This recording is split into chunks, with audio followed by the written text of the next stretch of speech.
Slides are visible, sir. Sound? Sound is also there. Okay. Respected madams and sirs, good evening, one and all. You Good see, evening, once I agreed to participate in Susrati 2023 to our beloved NIMA-Obgy Secretary, Dr. Priyanka Nagde. But we are still waiting, sir, and we are hoping to watch next Sushrati. Yes, thanks. Definitely. But due to the unfavorable family matters, I cannot attend the great program, even if I saw the video. You see, Dr. Pradeep, one of my students and research officer now, who presented and filled up my absence. Actually, it was a great loss for me. Then I promised again to Dr. Priyanka for an online presentation. I think this is the time for that.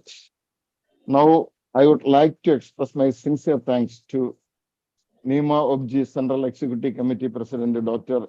Kamini Dhiman, Secretary Dr. Priyanka Nagde, Professor Dr. Vishnu, Convener Dr. Rajesh, and other program coordinators, Sambada, then Prajakta, and the correspondents, Archana, and all other faculties or doctors or respected participants. Today, I would like to present the male factor infertility or male infertility, a holistic approach. You see, while treating infertility, always insist the couple to come together and examine the husband and wife in the first visit itself, and don't put the evaluation of the male partner in the back seat. You know, infertility may be due to male factor, female factor, or combined male and female factors. The incidence of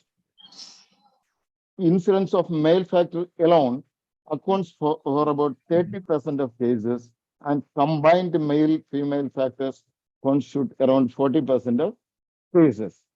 You see, male defects in production, maturation, storage, and transport of spermatozoa can lead to infertility, or any malfunction at the level of hypothalamus, pituitary, adrenal glands, testis, epididymis, seminal vesicle, and prostate glands may affect the male infertility or male fertility capacity.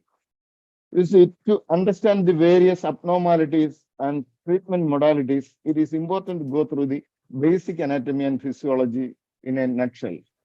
It is, male anatomy or reproductive anatomy is very simple comparing with the female. May I start this anatomy? Okay. Yes, sir, please.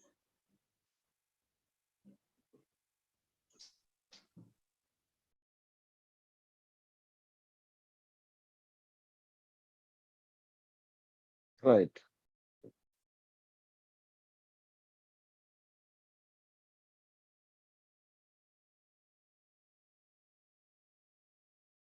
You know, the reproductive organs of male constitutes primary and accessory sex organs and their ducts and supporting system.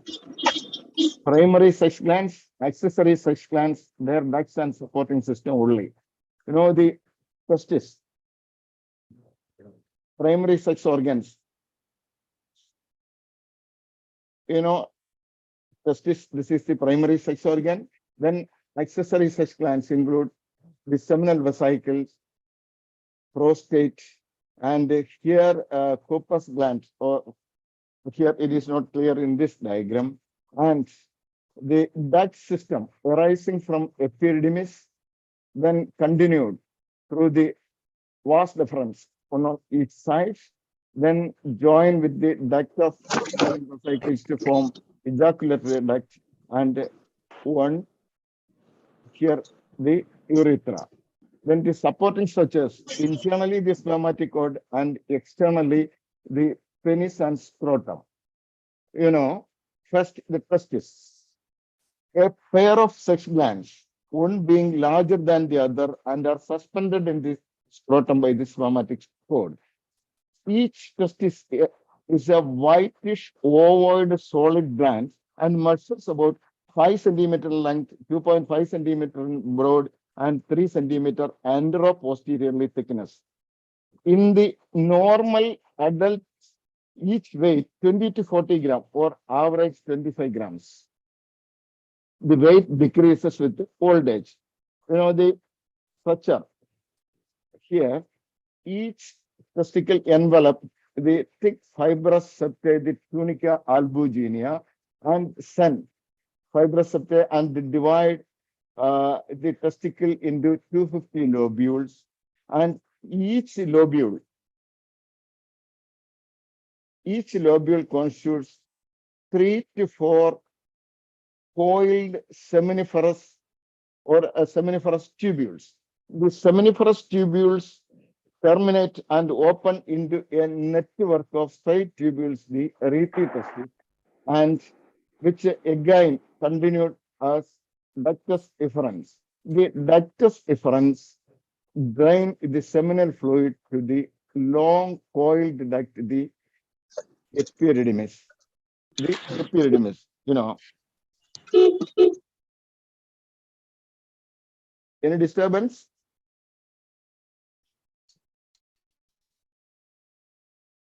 Each seminiferous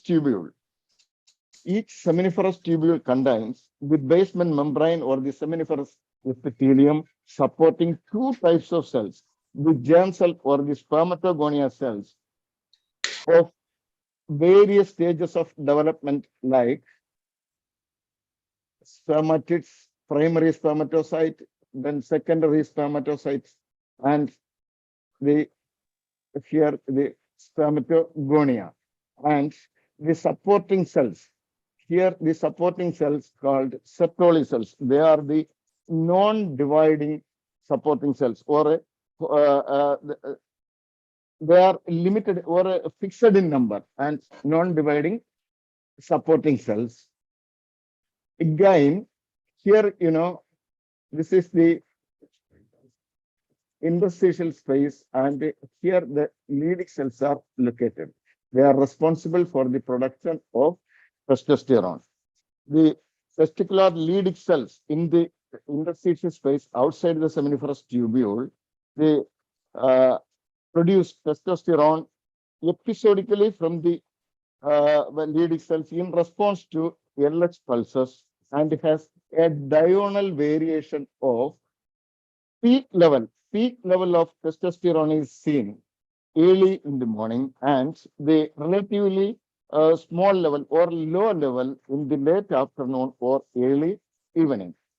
Again, the total testicular volume, around 85 to 90% of the testicular volume is the total number of Leydig cells, germ cells, and the Sertoli cells.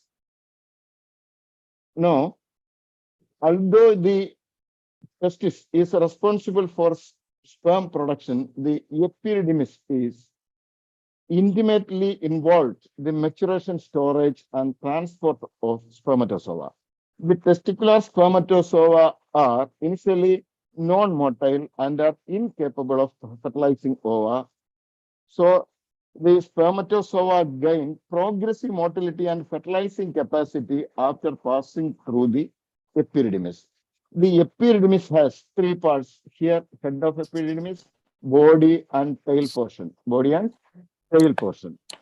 The epididymal transport time of spermatozoa varies according to the age and sexual activity. The more sexual activity, the transit time will reduce. The average estimated transit time of spermatozoa through the epididymis is approximately 4 days. It is the period of maturation in the head and body of epididymis. That is, from the head level to the body, the maturation time it takes only 4 days. Then the matured spermatozoa are kept at the tail of epididymis, where they can survive for or keep for 1 month. According to our science, the time or the period of spermatogenesis, Masenayadi Shuklato. Masenayadi Shuklato. Here, the epidermal, for 1 month, the tail of epididymis, the spermatozoa are keep 1 month. At that particular time, it is capable of fertilizing. Then, estrogen content in the rete testis or a fluid in the rete testis is very high. The estrogens are highly essential for spermatogenesis and is produced by androgens in presence of Sertoli cells. And in the epididymis, the more estrogen content are concentrated. Otherwise, the sperms get diluted in large volume of fluid and infertility can occur. Then the spermatozoa are transported from tail of epididymis through the vas deferens. The tail of epididymis continues into the vas deferens and which courses up at the back of spermatic cord in the scrotum and enters the pelvic cavity through the inguinal canal and ends at dilated ambulatory part of the vas deferens. It here. Again, it joins with the duct of seminal vesicle forming the ejaculatory duct.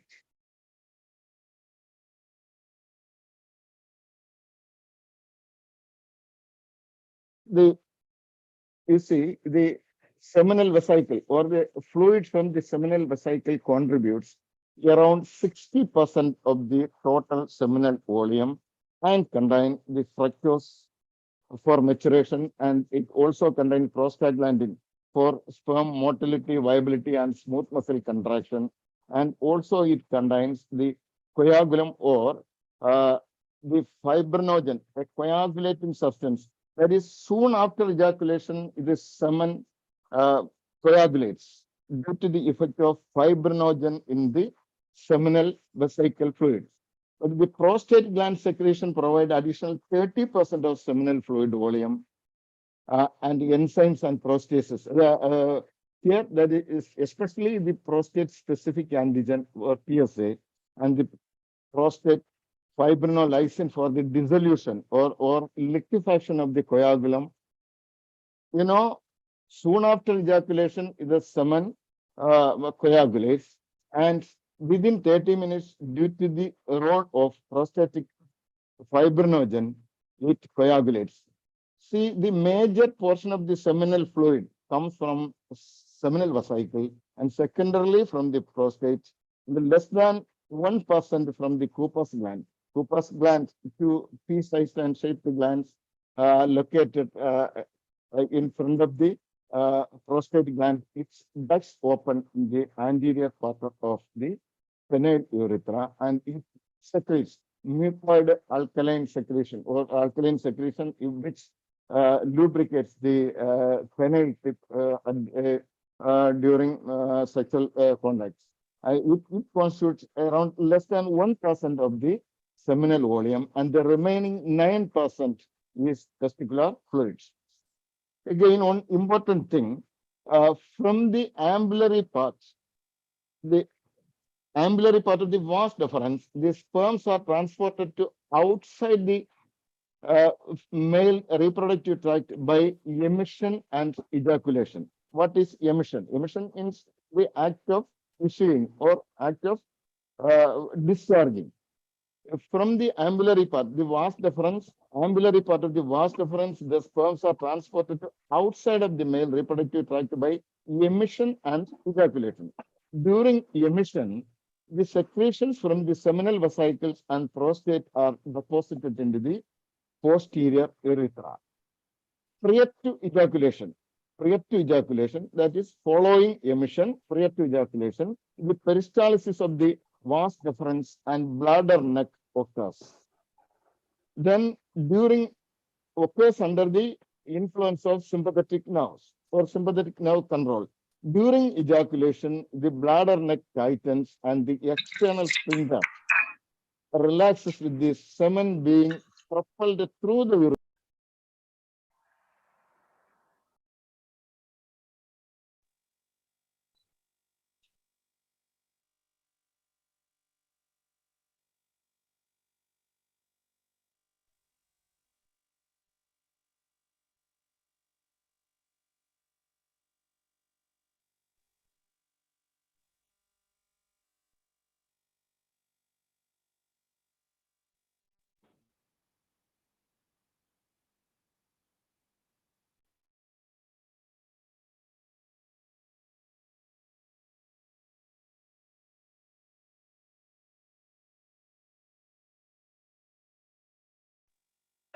Sir, kindly unmute yourself, sir.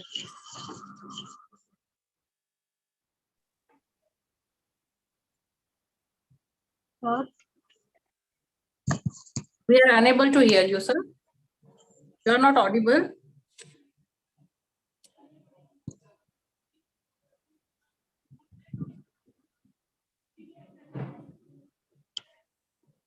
Hello, sir.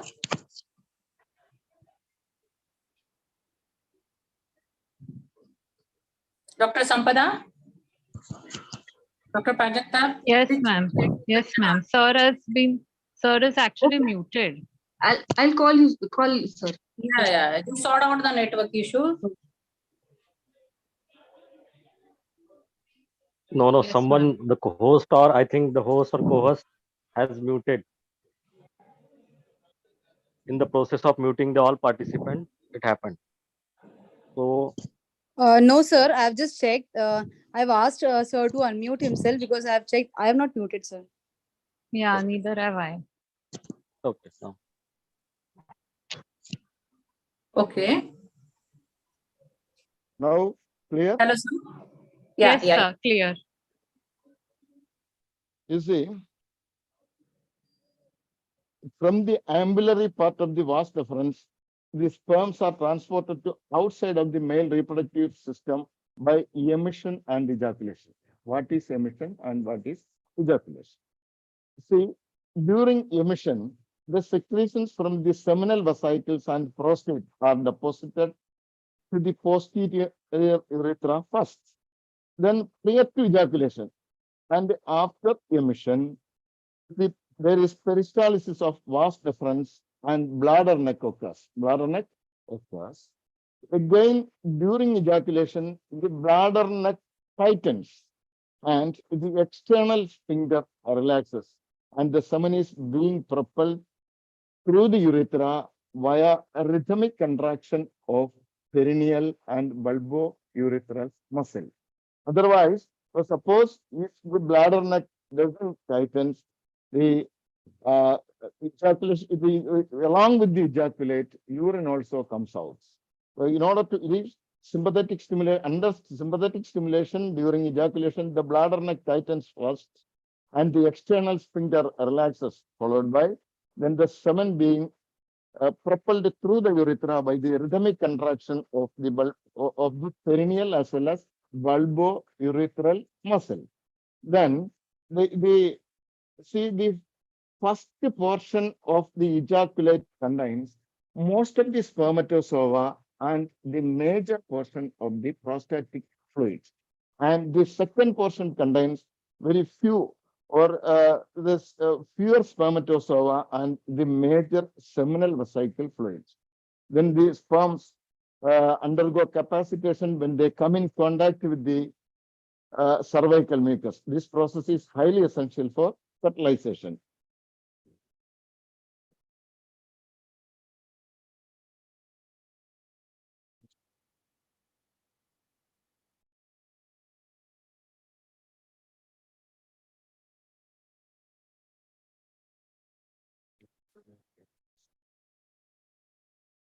Right?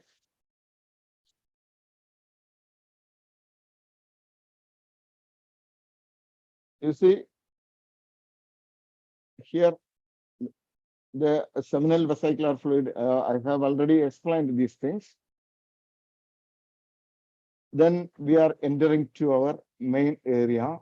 What are the causes of male factor infertility? the male factor infertility may be pre-testicular, testicular, or post-testicular. The causes of male infertility are classified into three groups: pre-testicular, testicular, post-testicular.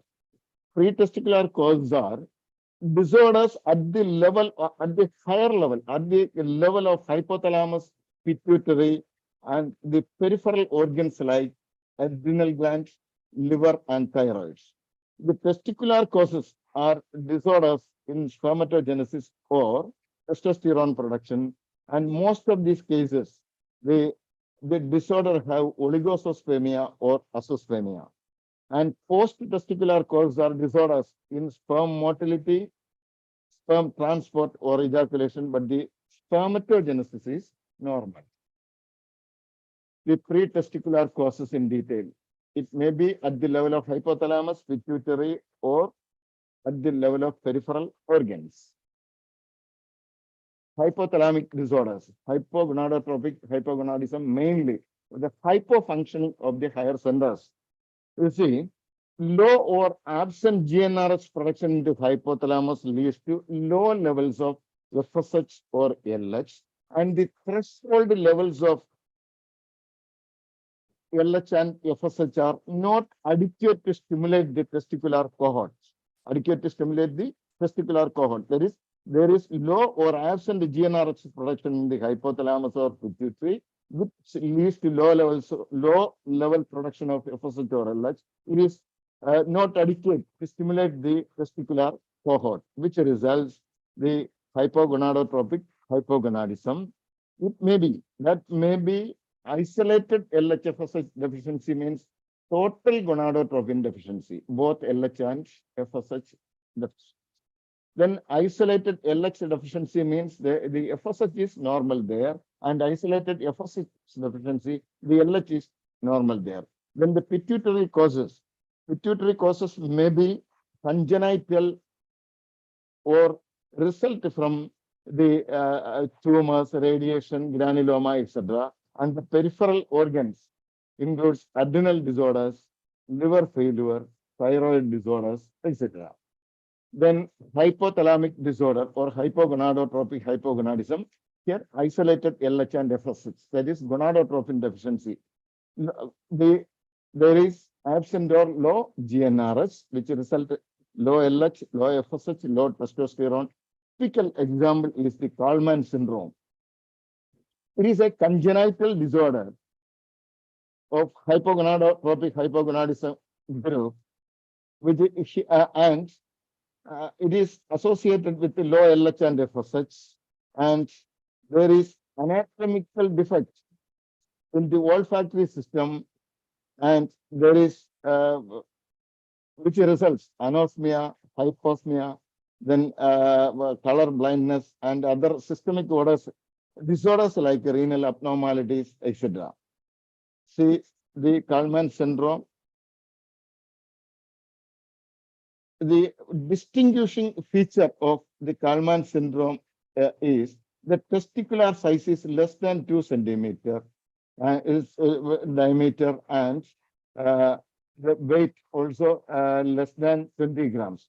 You know, each testis has a length, normal adult length 5 centimeters, and width 2.5 centimeters, 3 centimeter anteroposteriorly thick, and adult weight varies from 20 to 40 gram, average 25 gram. Here there is a reduction in size and weight of the testicle. Then next, the isolated LH deficiency or partial gonadotropin deficiency, partially normal, partially abnormal. Here, the isolated LH deficiency means we can say as fertile eunuch. Eunuch means similar to that of castrated man.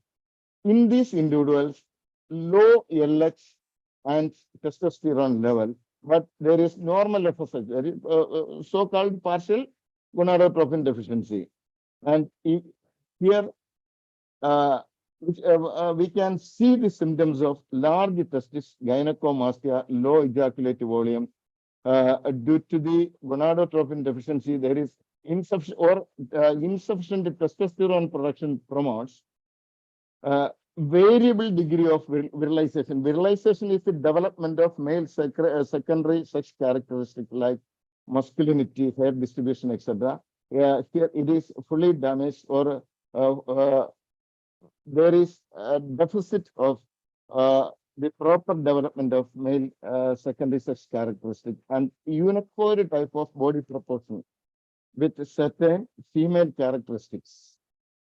Here, we may apply the Panchagavya Krida or Kalyana Krida. We may get somewhat good result from some patients.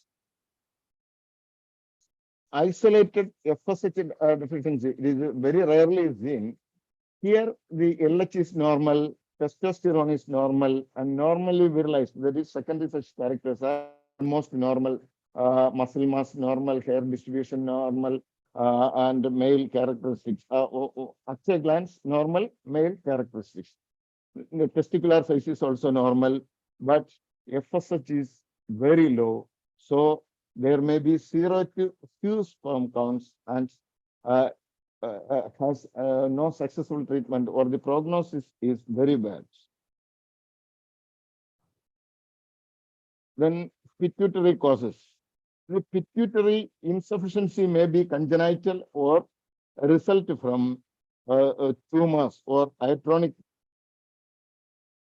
tumors or radiation or granuloma, etc. And the under congenital pituitary insufficiency, it can occur prior to puberty or after puberty. If congenital pituitary insufficiency occur before puberty, there is growth retardation, adrenal and thyroid deficiency, and secondary sex characters will not develop, and testes become firm and small. If the seminiferous tubule destroyed before puberty, the testicles become small and firm. If it occurs after puberty, the testicles become small and soft. Here, the testicles become firm and small. Then pituitary insufficiency results after puberty. Usually it has its origin from a pituitary tumor. You see, tumor occurs in a sexually matured man. There is decreasing libido, impotency, and infertility, and which can lead to infertility. These symptoms can occur years before the symptoms of a growing tumor occurs. For these symptoms, that is decreasing libido, impotency, and infertility, can occur years before the symptoms of growing tumor occur. The symptoms of growing tumor means maybe a headache, visual abnormalities, thyroid or adrenal deficiencies. The testes gradually become small and soft, and the secondary sex characters gradually disappears, and it takes a longer period. The diagnosis is made by low serum testosterone level with a low or below normal gonadotropin LH and FSH. Hyperprolactinemia can cause both reproductive as well as sexual dysfunction. The prolactin secreting tumors of the pituitary gland, whether from a microadenoma means size less than 10 millimeters, or a macroadenoma, can result the loss of libido, impotence, galactorrhea, gynecomastia, altered spermatogenesis. The patients should undergo CT or MRI scanning. These patients have low serum testosterone, and serum LH and FSH are either low or below normal.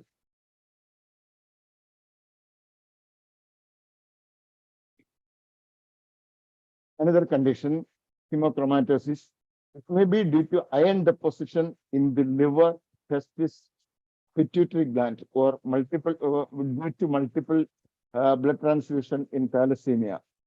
There is testicular dysfunction. The treatment with exogenous it can be treated, but treatment is with the exogenous LH and FSH or iron chelating therapy. Iron chelating means iron removing therapy is somewhat good.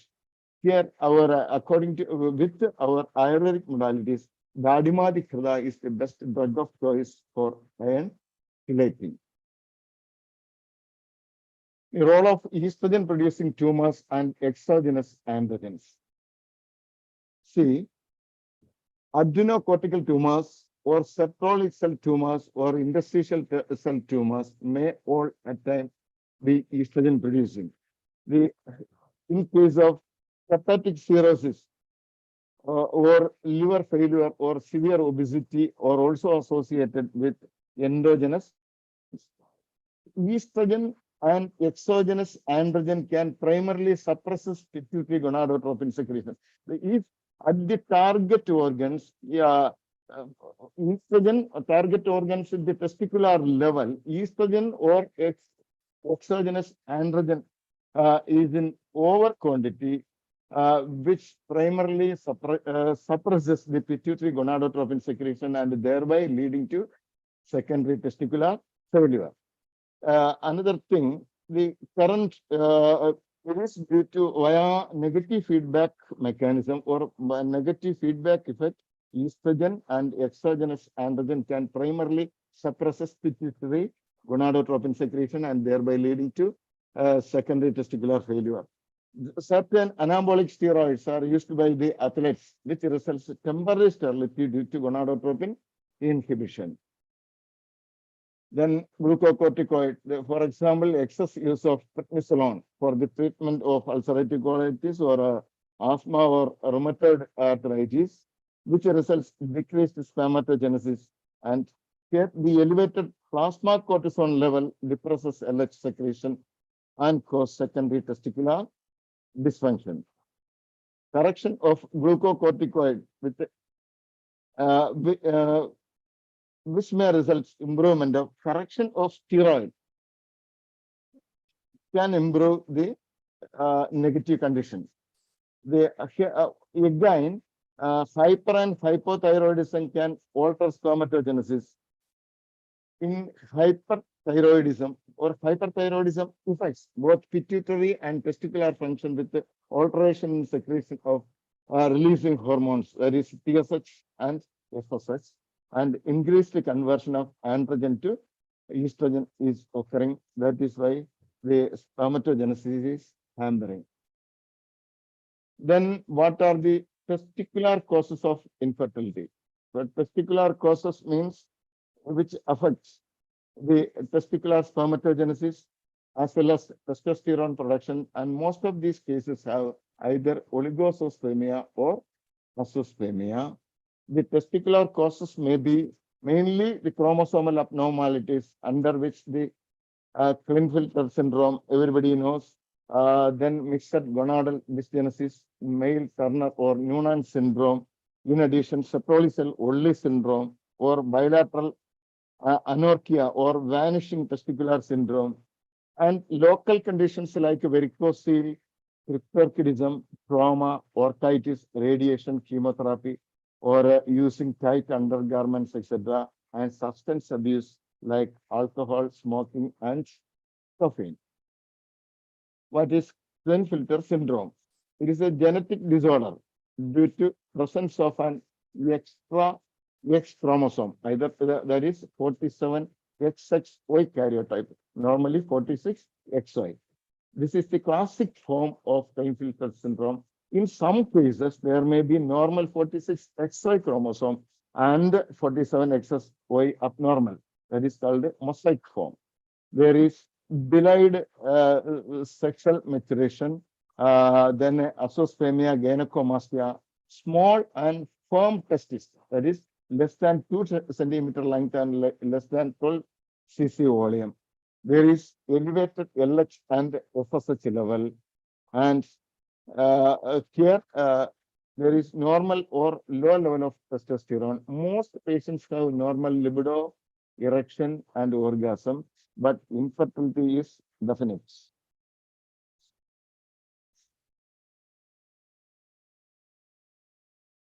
mosaics or mixed gonadal dysgenesis. That is, in some patients having major cells are 46 XY and minor 47 XY karyotype, or abnormal cells are minimal and normal cells are more. The karyotypes have less severe features of Klinefelter syndrome and may be fertile, as there may be normal pattern of cells within the testis. Here the infertility is reversible, and later life, most of these men will require androgen replacement therapy for optimal virilization and normal sexual life. Noonan syndrome or male Turner syndrome. See, these individuals typically have the physical characteristics similar to that of women with the Turner syndrome. On chromosomal analysis, a sex chromosome abnormalities, that is X0 instead of XY. There is short stature, webbed neck, then a cryptorchidism, elevated FSH and LH, diminished spermatogenesis, and infertility. On chromosomal analysis, there is abnormal, one abnormal chromosome, that is X0, absence of, or instead of XY, there is X0 chromosomes. Then bilateral anorchia or vanishing testis syndrome. The patient will present, or it is the incidence is very rare, and the patients will present at birth with non-palpable testis. That is, later life, the immaturity and absence of testicular androgen and the karyotyping is normal. LH and FSH are elevated. Testosterone is extremely low. There may be, or in the utero, there is history of torsion, trauma, vascular injury, or infection.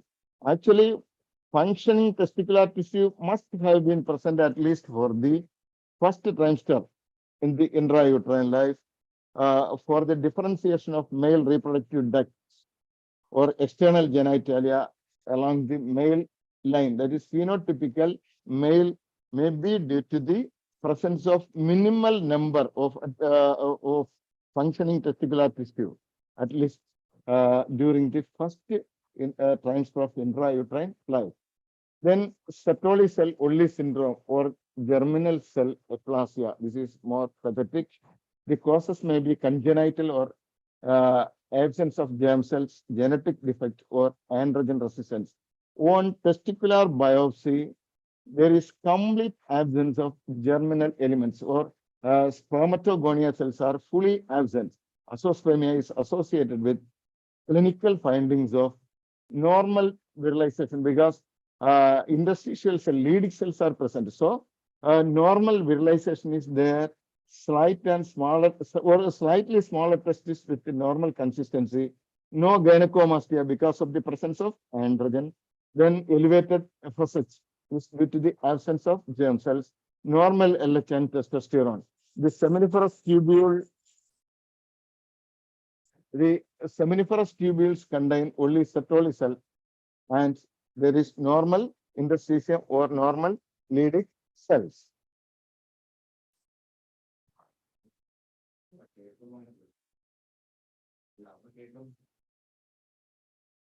Can you hear? Yes, sir. Yes. Then what are the local conditions in which the scrotal varicose seal or is very important? It occurs due to the back of blood or the backflow of blood and secondarily to the incompetent or absent valves in the spermatic veins. You know, veins, the difference between arteries and veins contain valves, or only one direction of valves. Here, due to the back or reflex of blood secondary to the incompetent or absent valves in the spermatic veins, it is associated with long vertical course of the internal spermatic vein. The internal spermatic, on the left side, the internal spermatic vein is vertical, which leads to the formation of most of the varicose vein, about 90% on the left side. On the left side, we will see 90% of the varicose vein due to the vertical course of the internal spermatic vein.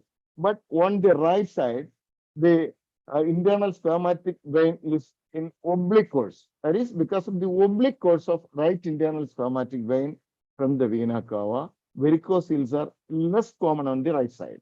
Therefore, suppose one patient is having unilateral right-sided varicocele only, which suggests not the varicocele, venous thrombosis or tumor or in situ inversus. In situ inversus, I will tell you later. So, majority of varicocele on the left side due to the vertical course of internal spermatic artery, and minor amount or around 10% on the right side due to the oblique course of the internal spermatic vein. The incidence of varicocele in general adult male population incidence is approximately 20%, but amongst infertile population it is approximately 40%. Around 50% of men with varicocele have impaired semen quality. Many men with varicocele are fertile also. This is why abnormalities are seen in varicocele. See, there are many theories regarding the why the insurance of varicocele or what is happening there. See, first one, the retrograde flow of tox metabolites from the adrenal or kidney.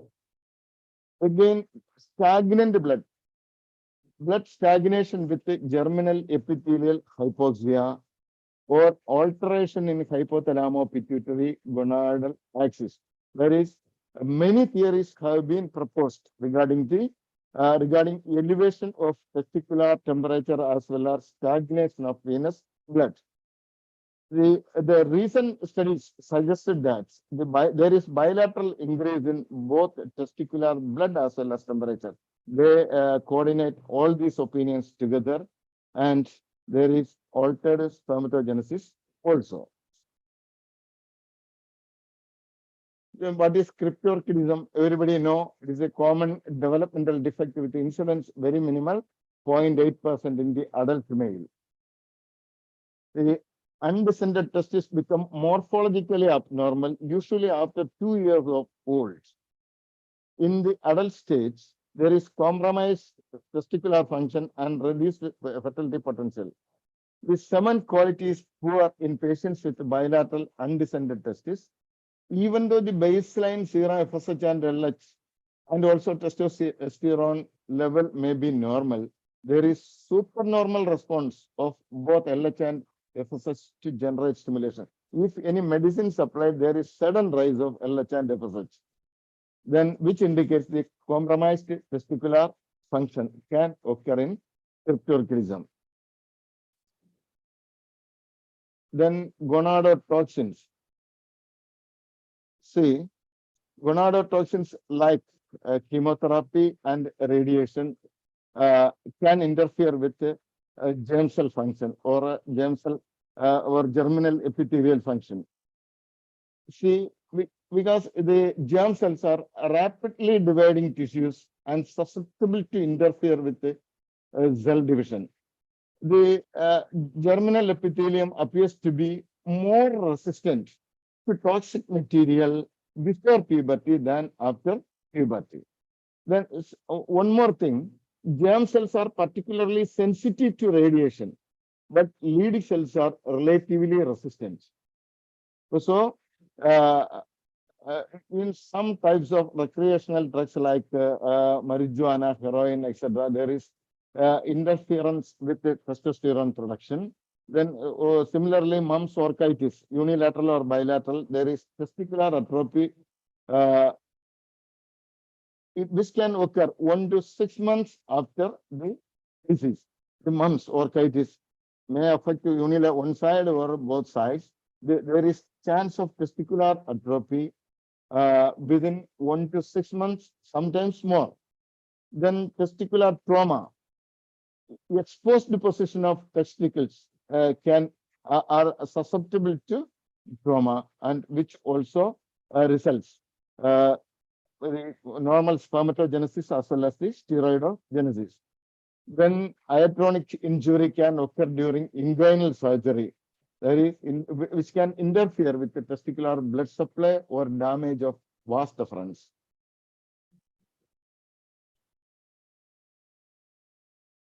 Similarly, exposure to some or certain pesticides also found to impair the testicular function.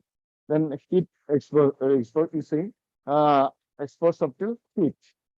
It is the occupation associated with the exposure of heat.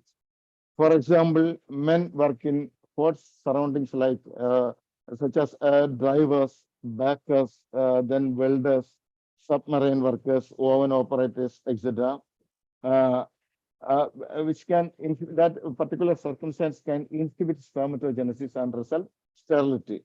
Similarly, hot water bath, 43 to 45 degrees centigrade, also result or hamper infertility or spermatogenesis and leads to infertility. Then you see, the normal spermatogenesis require a temperature lower than that of the interior of the body temperature. This scrotum maintains the temperature lower than that of the body temperature, that is at around, or it cool at around 32 degrees centigrade. When testes are retained in the abdomen, that is undescended testes, or held close to the body with tight undergarments or clothing, or taking hot water baths of 43 or 45 degrees centigrade for 30 minutes daily for 1 month or more, definitely hamper the fertility capacity. So similarly, exposure to cold also hampers the fertility potential.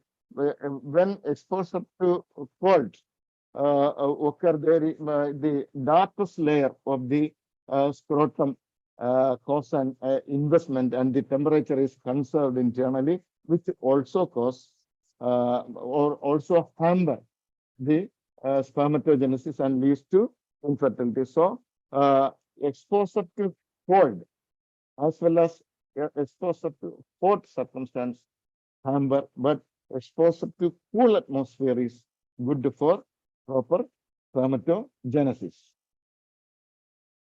The substance abuse, alcohol, smoking, caffeine, etc., can which may inhibit the lead cell function, that is testosterone production.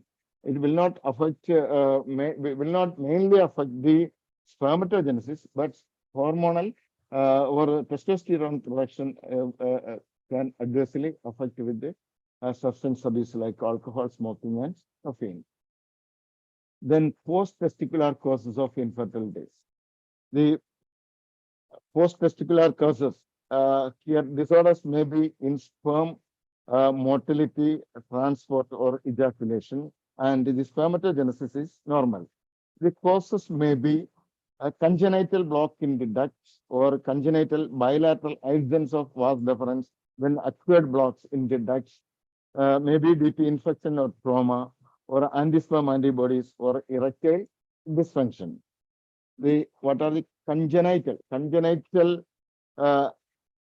disorders of sperm transports are rarely due to congenital absence or atresia of the transport system. The incidence is very rare. Male with cystic fibrosis have high incidence of congenital hypoplasia or absence of major portion of the epididymis or vas deferens or seminal vesicles. The absence of seminal vesicle is always associated with azoospermia. When semen doesn't coagulate at ejaculation due to the absence of fibrinogen and absence of fructose. Fructose is mainly produced in the seminal vesicle and it nourishes the spermatozoa. Another one, this is a rare inherited obstructive azoospermia syndrome, similar to tetragenous syndrome.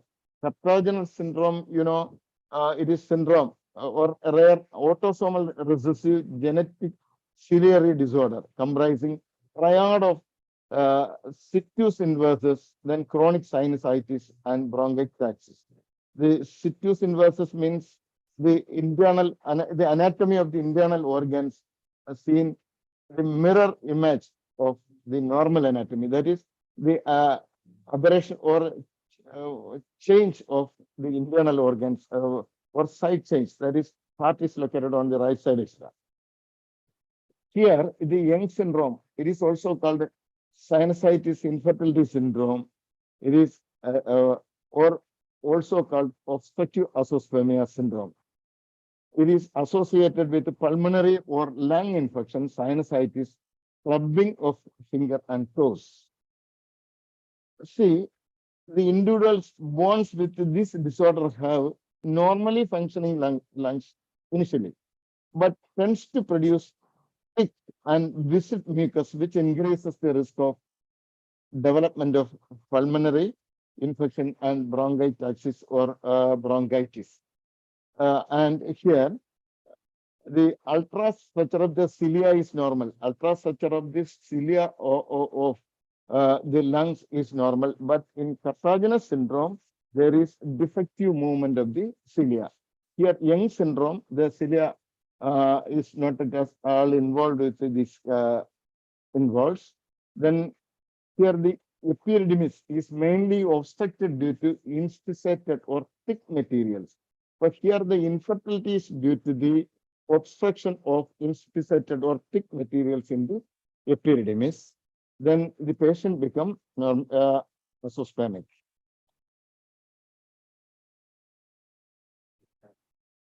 Then acquired disorder may be due to acute or chronic bacterial infection in the epididymis with the subsequent scarring and obstruction. Then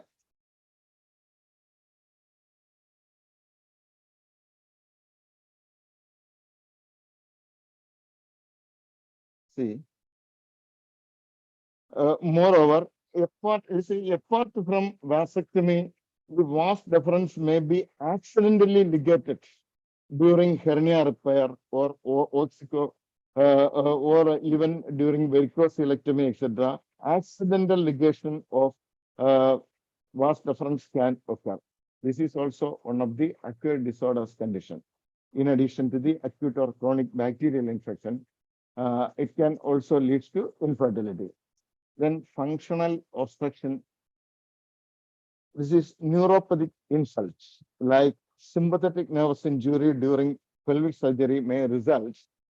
Lack of peristalsis of vas deferens with the lack of emission and or failure of bladder neck to close at the time of ejaculation, or which leads to retrograde ejaculation.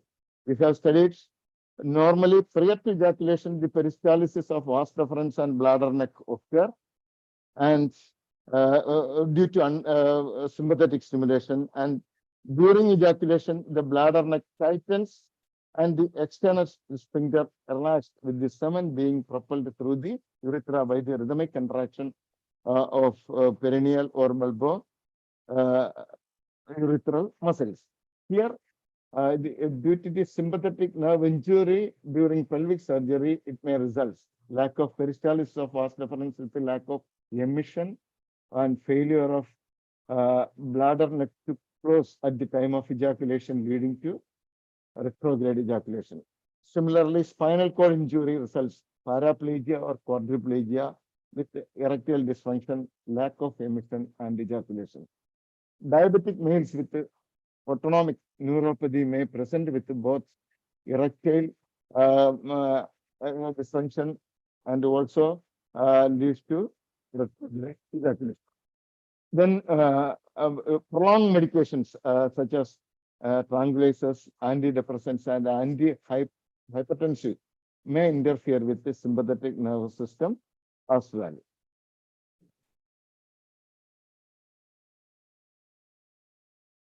Then disorders of sperm motility. It may be secondary to congenital defects like sperm tail defects, maturation defects, and immunological defects. non-motility or poor motility due to immotile ciliary syndrome or cartilaginous syndrome explains, then sperm antibodies may be a relative cause of infertility. The sperm antibody is not a main cause. The immunity does not appear to be all or none phenomenon, but maybe interfere with reduced fertility potential only. Then erectile dysfunction, decreased sexual drive, erectile dysfunction, then premature ejaculation and failure of intromission. Intromission means fail to introduce. All are correctable cause of reproductive failure, and treatment is so simple. Then decreasing libido and erectile dysfunction may reflect low serum testosterone level. If the testosterone level is below normal, it indicates decreasing libido, gradually decreasing libido and erectile dysfunction. Then performance anxiety can also be corrected by assurance or reassurance. Then evaluation of the male partner, how to evaluate. See, around 70% of causes can be diagnosed with a complete history as well as physical examination, along with a set of semen analysis. Semen analysis of 7 days to 1 month apart is the cornerstone of the diagnosis of male, or cornerstone of the male evaluation.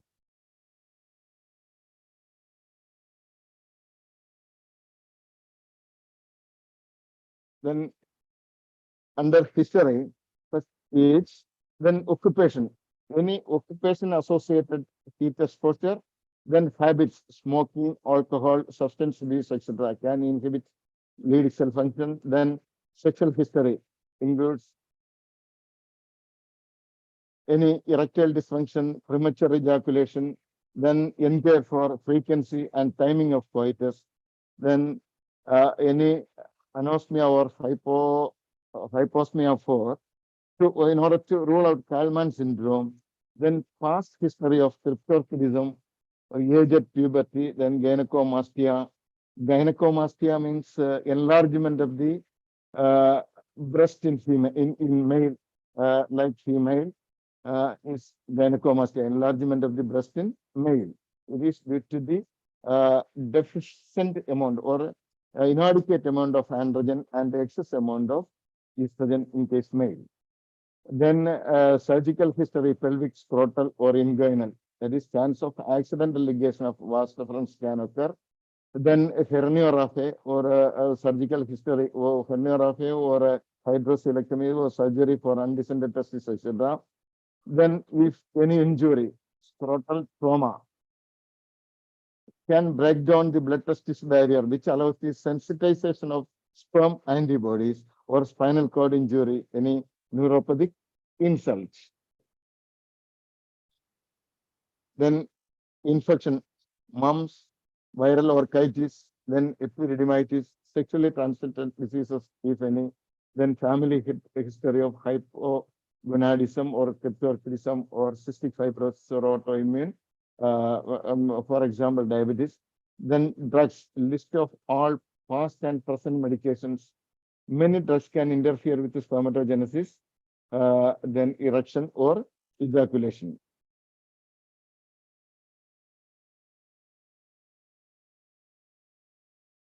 Then physical examination of the male, general examination include the body examination, then body mass index,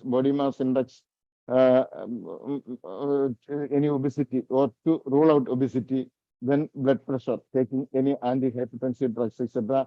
Then hair growth, gynecomastia, to rule out abnormal virilization of or estrogen androgen imbalance is there.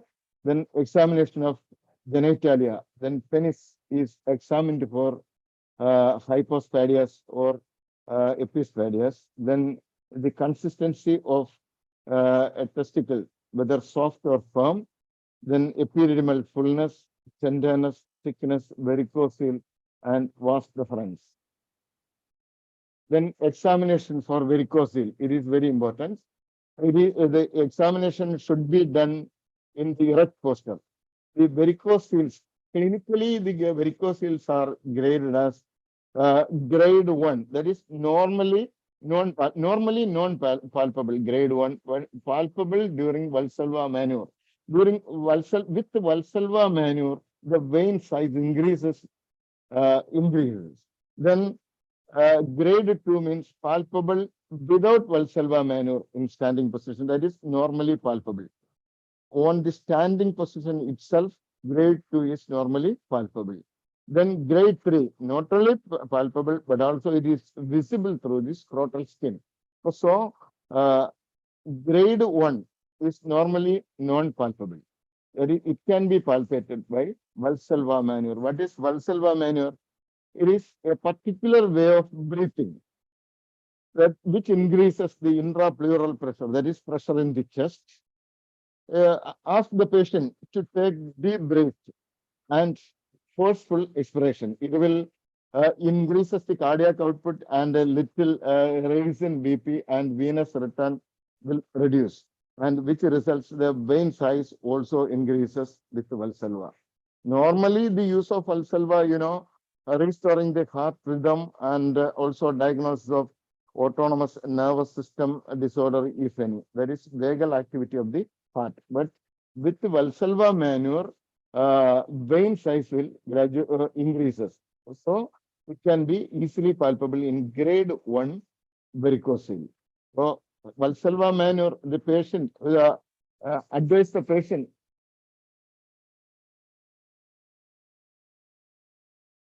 to take deep breath and forceful expiration.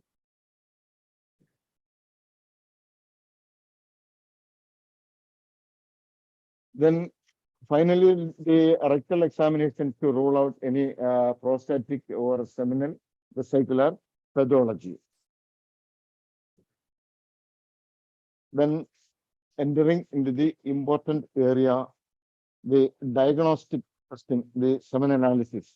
Semen analysis is the single most cost-effective, best predictor of male infertility.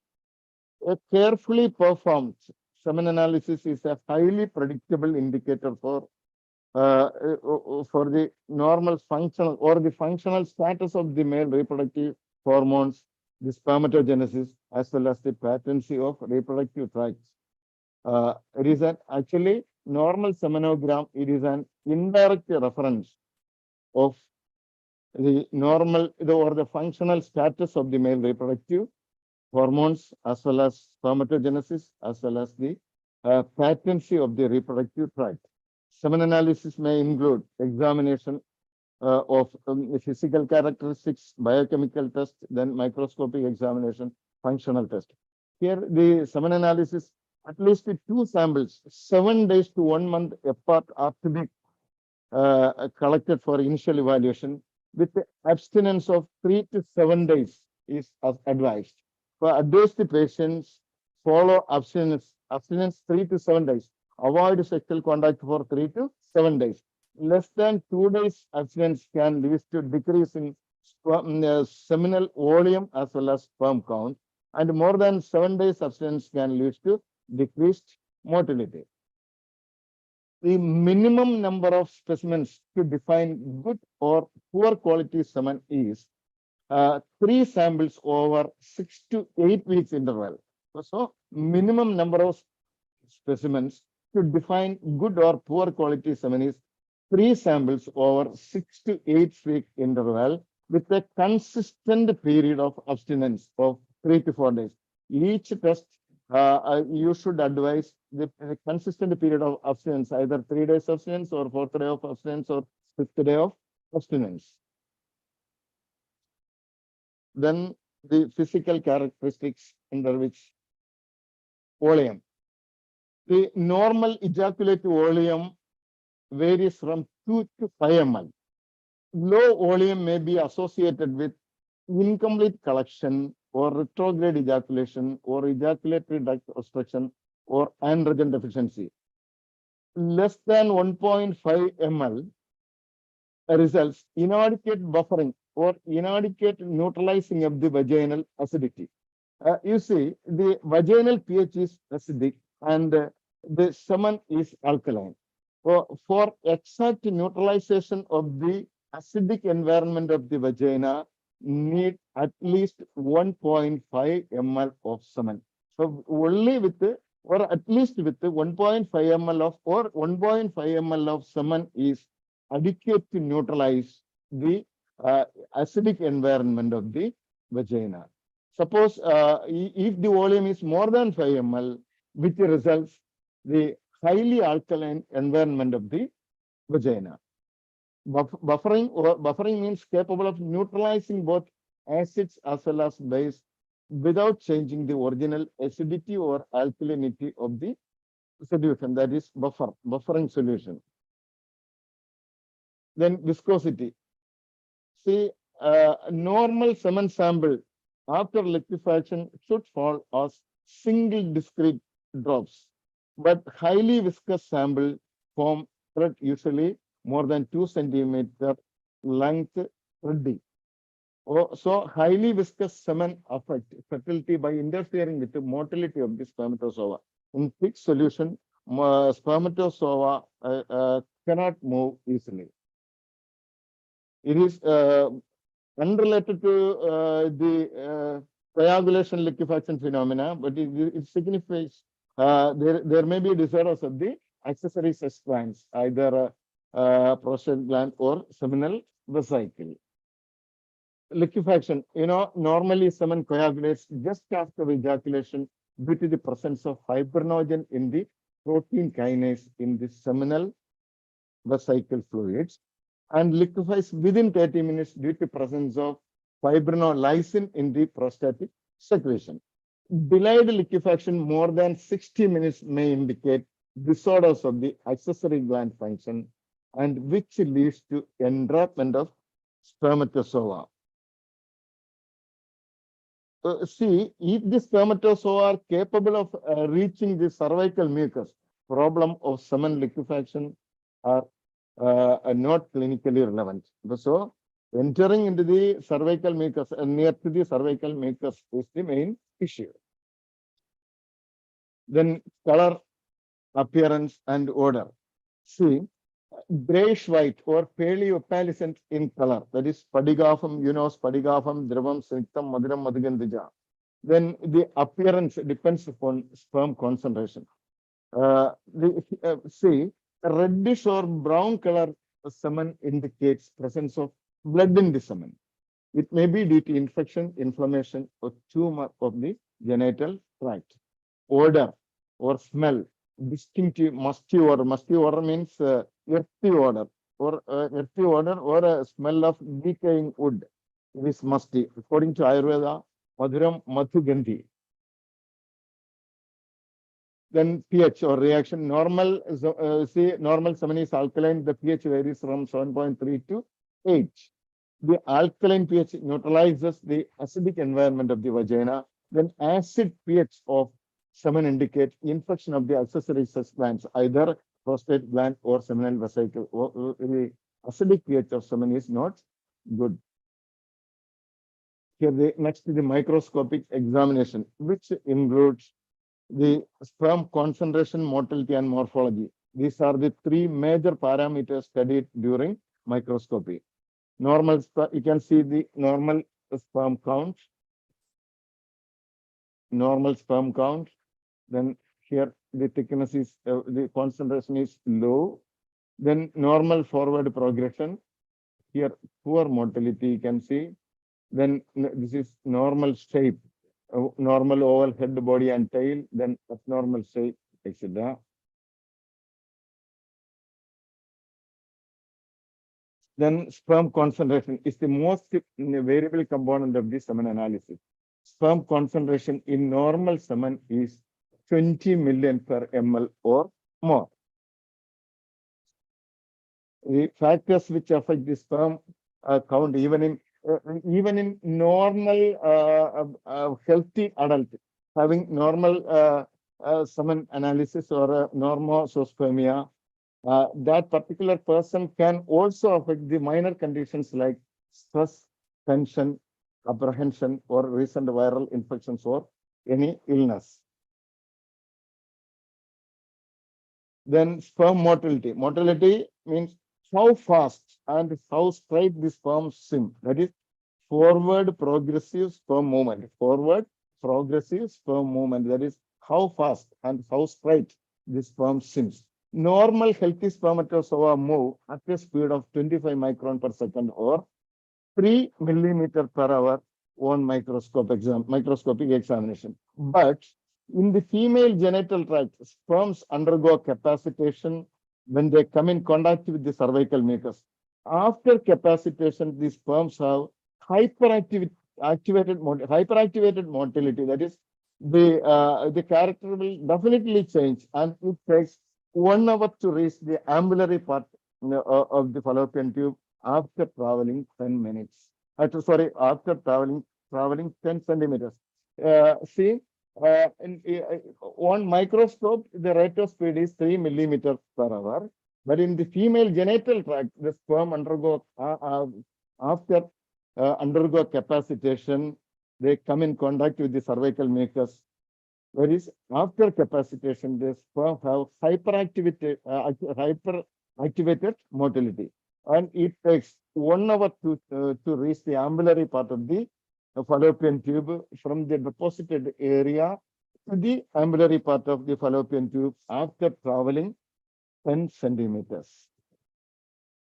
Then what is agglutination? The microscopic evaluation of liquefied semen, you can see. It may reveal agglutination or clumping of sperms. Agglutination may be head to head. Agglutination may be head to head, then tail to tail, then mid-piece to or mid-piece to mid-piece, then mixed agglutination, etc. Then sperm morphology. Morphology is the form and structure. It can be assessed in stained seminal smear and scored after viewing at least 100 cells. Typically, it is better to see at least 30% of sperms having a normal oval head, middle piece, and tail. In altered testicular function, there is increase in number of tapered, amorphous, or immature cells, especially in case of large varicocele, we can see. Then, according to WHO 2010 criteria, normal sperm morphology is 3 to 4%. That is, 3 to 4% normal morphology is enough to conceive. Enough to conceive. Here, normal sperms with the normal oval head, the body and tail, then small headed, then large headed, double headed, then double tailed, then here abnormal middle piece of spermatozoa, then amorphous or tapered, etc. You can see here. Then WBC, white blood cells in the semen. More than 1 million cells per ml is indicative of infection. See, maybe due to epididymitis or prostatitis that may contribute to subfertility. It is very difficult to differentiate between WBCs and the immature spermatozoa on routine analysis. Immature spermatozoa means at the testicular level, it is rounded. There is both appears as round cells in the semen. So generally, the presence of round cells, whether immature or the pus cells, the round cells suggest defective spermatogenesis. Then fructose estimation. It is a qualitative test, specifically indicated in azoospermia associated with a low volume of ejaculate, lack of fructose, failure of semen to coagulate. So, low volume of ejaculate, lack of fructose. So, these are suggestive of congenital absence of especially seminal vesicle, vas deferens, seminal vesicle, or obstruction of the ejaculatory ducts. Normal semen contains fructose. It is androgen dependent and is produced mainly in the seminal vesicle. Normal semenogram, according to WHO 2010 criteria, the semen volume, according to 2010 criteria, 1.5 ml, pH more than or equal to 7.2. Then total sperm count in total count per ejaculate 40 million or say 39 WHO that particular standard. Then sperm concentration 15 million per ml, or total motility motility 40%. Then morphology, at least 4 normal cells. Vitality means capable of live. Then white blood cells should be less than 1 million per ml, and round cells also less than 5 million per ml. Then further investigation, endocrine evaluation, like see when the semen analysis is abnormal, the male parameters or male partner should advise for further evaluations like FSH, the endocrine evaluation, FSH, LH, testosterone, prolactin, serum, estradiol. Again, karyotyping for rolling out the Klinefelter syndrome, and scrotal ultrasonography for the evaluation of testis epididymis, then vasography for to find out the patency of the vas deferens, then testicular biopsy, spermatogenesis, atrophy, if any, then transrectal ultrasonogram, complete or partial ejaculated duct obstruction, if any, then evaluation for the presence or absence of seminal vesicles, then endocrine evaluation. See, low FSH and LH and testosterone level indicates hypogonadotropy, hypogonadism. That is, at the higher centers are not working properly, where we have to analyze other hormones like ACTH, TSH, and growth hormone. Then elevated LH and FSH helps to distinguish primary testicular failure. Primary testicular failure means hypergonadotropic hypogonadism from secondary testicular failure, hypogonadotropic hypogonadism. The patients with the primary hypogonadism have severe irreversible testicular defect. The prognosis is bad. Then secondary hypogonadotropism may, or maybe hypothalamic or pituitary origin, and infertility may be correctable. That condition can be treated. In normal men or obstruction, the FSH is normal. Normal azoospermia, normozoospermia, where the FSH is normal. Similarly, in obstructed case, the tubal obstruction also, the FSH level should be normal, and the LH is normal, and serum testosterone is also normal. In case of obstruction, the result is azoospermia, but normal men, the result is normozoospermia. But in both cases, FSH is normal, LH is normal, and serum testosterone is normal. Then prolactin measurement is indicated in patients with low serum testosterone without an associated increase in serum LH. So serum testosterone is low without a synchronized increase of serum LH, and decreased libido, erectile dysfunction, and evidence of hypogonadism. The serum estradiol measurement is indicated in patients with gynecomastia. Gynecomastia, enlargement of the breast in male, obesity, where also serum estradiol level can increase due to the peripheral conversion of androgen to estrogen. Then gynecomastia and history of, in case, history of alcohol abuse or a suspected androgen resistance, etc., where men with a history of precocious, this thing you should keep in mind. Men with a history of precocious puberty should consider the congenital adrenal hyperplasia. But in case gynecomastia, obesity, having the continuous or regular history of alcohol abuse and a suspected androgen resistance, the serum estradiol should be measured.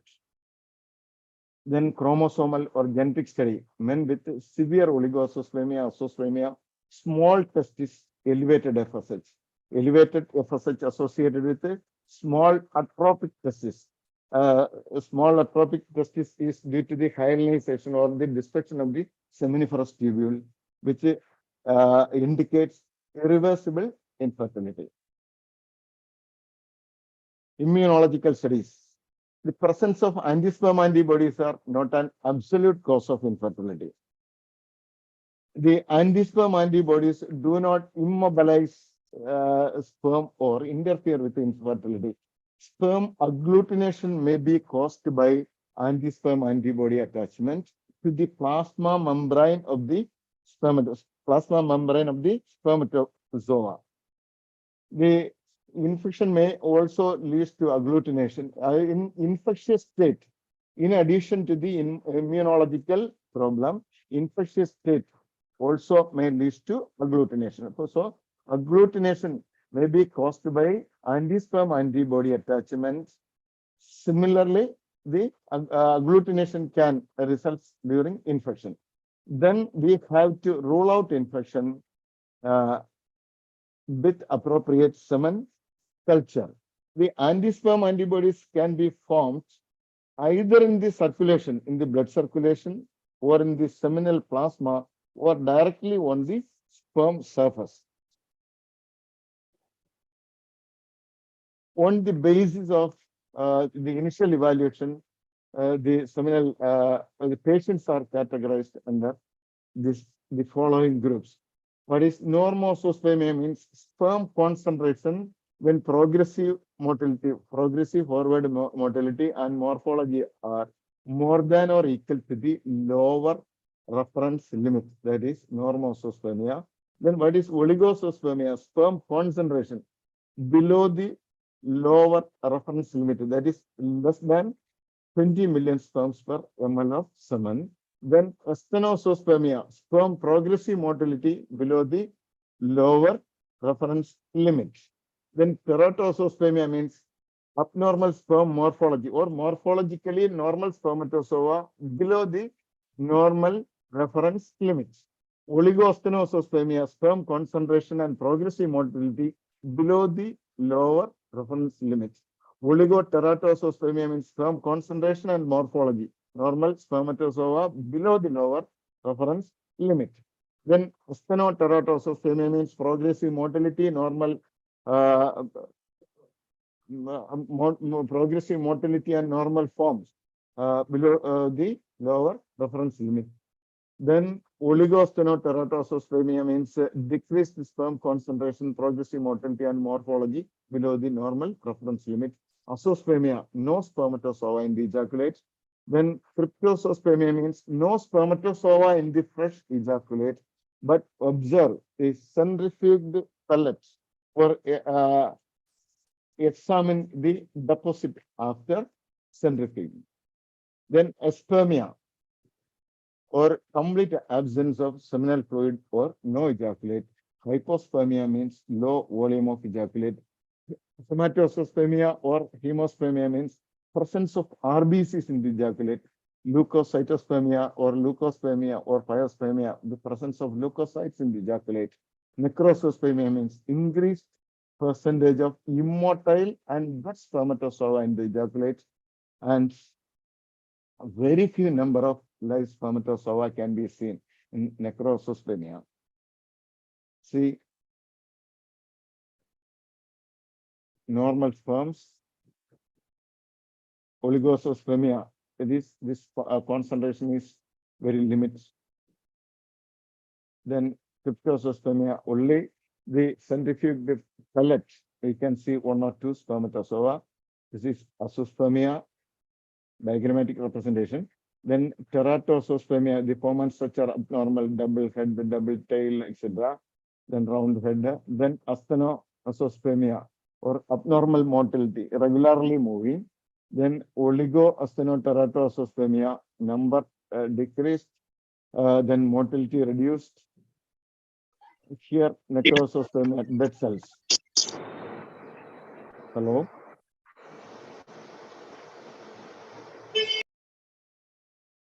Then absent or low volume of ejaculate is caused by retrograde ejaculation or failure of emission.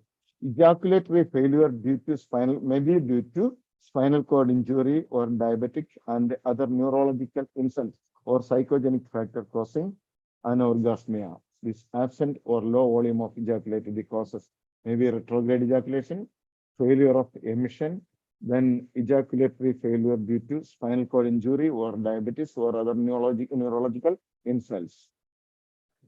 Then how to manage this condition, absent or low volume of ejaculate. Then supportive psychotherapy. Drugs, as far as Ayurveda medication is concerned, the Saptasara Kashaya can be advised, Chirudadi Kashaya can be advised, then black gram prepared with milk and ghee, then Gandharva Seranda with milk at bedtime once in a week for 5 or 6 consecutive weeks, or advise the patient for finally, if there is no results, advise the patient for IUI. Then azoospermia. Causes may be hypogonadotropic hypogonadism, that is, for example, Kalman syndrome or pituitary tumors. Then disorders of spermatogenesis in chromosomal abnormalities, gonadotoxins, torsion, large varicocele, Sertoli only syndrome, idiopathic causes. These are the disorders of spermatogenesis. Then ductal obstruction due to congenital bilateral absence of vas deferens or vasal obstruction, or epididymal obstruction or ejaculatory duct obstruction. Because there is causes maybe hypogonadotropic hypogonadism, Kalman syndrome, typical example, and pituitary tumors also. Azoospermia is seen. Then disorders of spermatogenesis given. Then obstruction also given. Then types of azoospermia may be pre-testicular or testicular or post-testicular. The treatment of azoospermia depends on whether it is pre-testicular, testicular, or post-testicular. Pre-testicular azoospermia, where the central function is absent or reduced. So GNRS therapy, modern, I'm not going to detail. GNRS therapy or HCG followed by human menopausal gonadotropin, or finally donor insemination. Then testicular azoospermia, testicular sperm extraction, then testicular sperm fine needle aspiration followed by donor insemination, etc. And post-testicular azoospermia, vaso-epididymostomy, that is by epididymal sperm aspiration.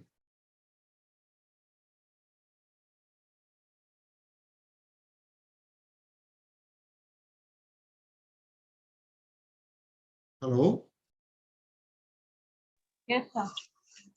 Post-testicular azoospermia, vaso-epididymostomy, then microsurgical epididymal sperm aspiration, MESA, then percutaneous epididymal sperm aspiration. These are the modern sites. Then oligozoospermia, the sperm density less than 20 million per ml. It is classified as mild oligozoospermia. That is, if the sperm concentration ranging from 10 to 20 million per ml, moderate oligozoospermia, sperm count ranging from 5 to 10 million per ml, then severe oligozoospermia, sperm count ranging from 1 to 5 million per ml, then next extreme oligozoospermia is sperm count less than 1 million per ml, or azoospermia, no spermatozoa in the ejaculate. Then causes of oligozoospermia may be due to androgen deficiency or varicocele or idiopathic. Then what is asthenozoospermia? Defect in sperm motility. It is graded as like this. There is a rapid linear progressive motility, RLP, can be considered as grade A. Then sluggish linear progressive motility, grade B. Total forward movement, A plus B. Non-progressive is grade C. Non-motile is grade D. If the total forward motility less than 50% or rapid progressive motility less than 25%, then the semen is called as stenoazoospermia. Then total stenoazoospermia condition where the viability of the sperm has been confirmed by vital staining, that is living or not non-living, but there are no motile spermatozoa. Oligospermia or low sperm concentration and motility caused by varicocele, cryptorchidism, gonadotoxins like drug, heat, and toxins, then systemic infection or endocrinopathy.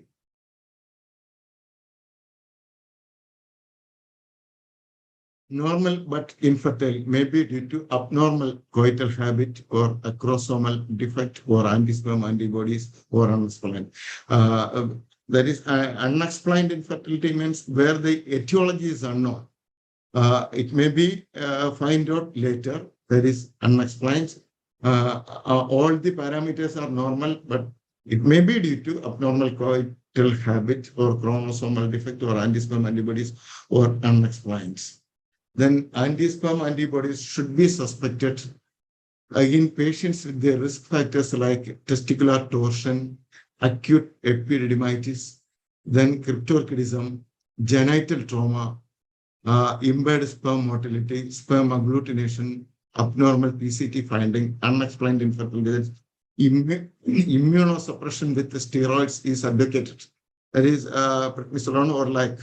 But the chance of complication of bilateral aseptic necrosis of the femoral head can occur due to continuous administration of steroids.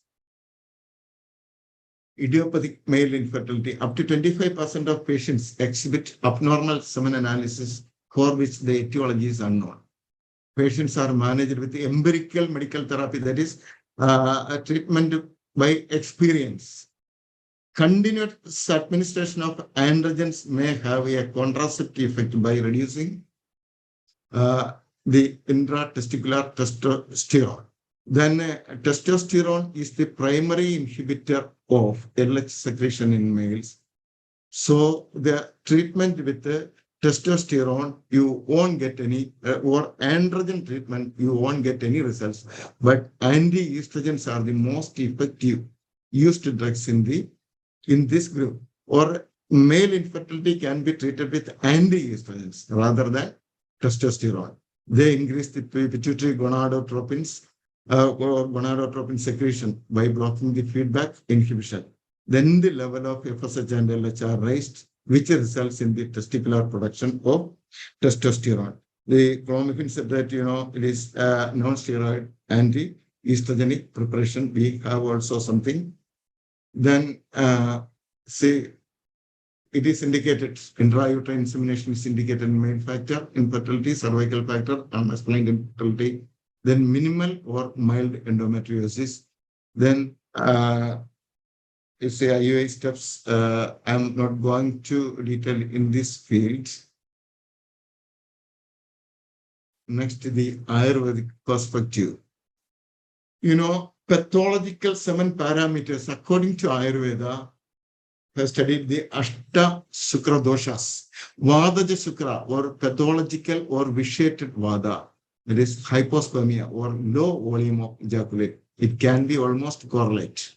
Then Pittaja Sukra means pathological or vitiated Pitta, leukocytospermia.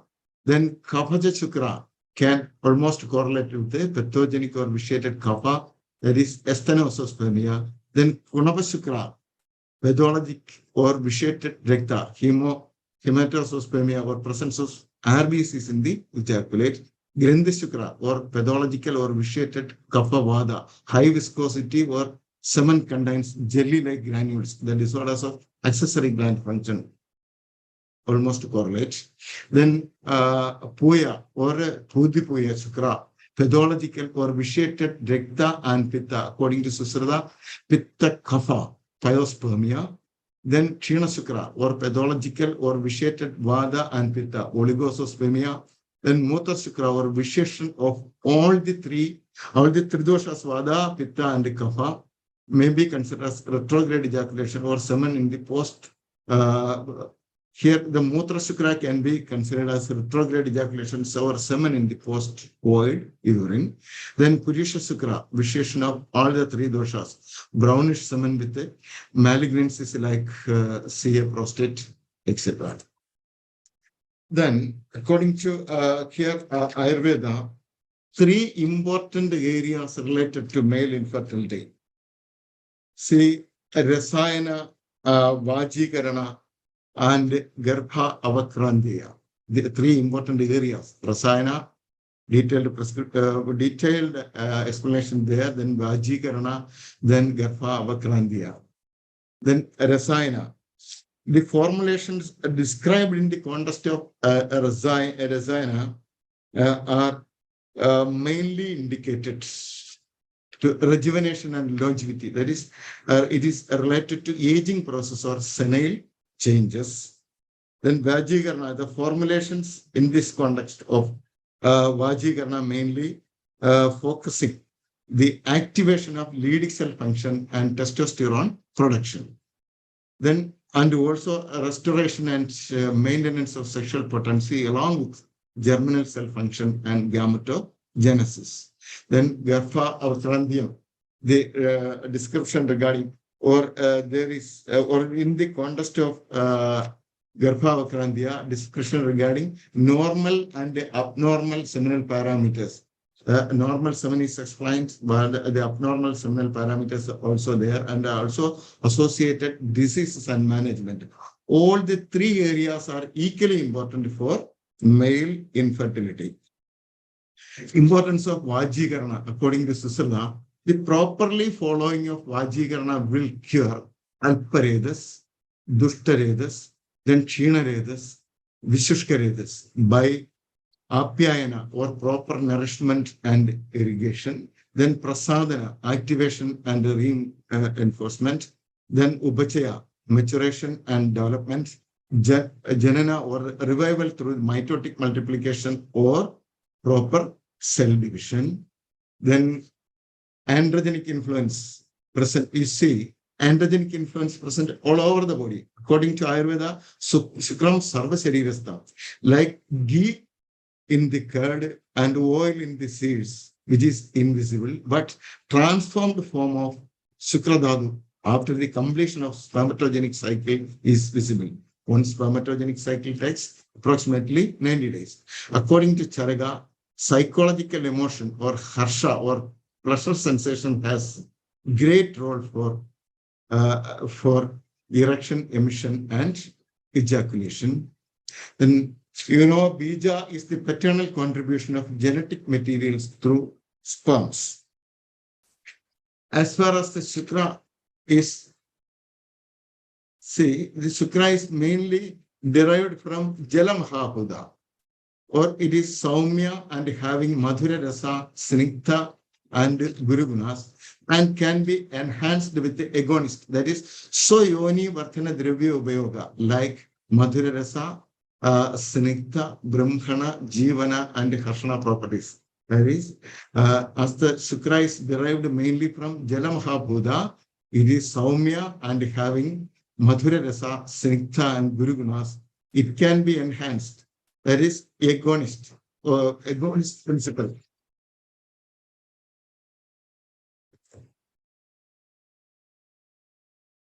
There is so yoni varthana dravya upayoga like Madhura Rasa, Snigdha, Brahmana, Jivana, and Harshana properties. Susrada again explains breast milk as well as Shukra derived from Ahara Rasa and exist all over the body. Let down of Stanya and Shukra with common causes like sight, touch, memories, and affection of the baby or woman respectively. That is, the breast milk as well as Shukra derived from Ahara Rasa and exist all over the body like androgen. Let down of Stanya as well as Shukra with the common causes like sight, touch, memories, and affection of the baby or woman respectively. See here, Ksharas or corrosives are gonadotoxins.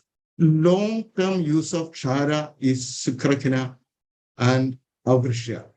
Or it may hamper or it is Punso Bhakada and Chandatwa or unicoid state can produce.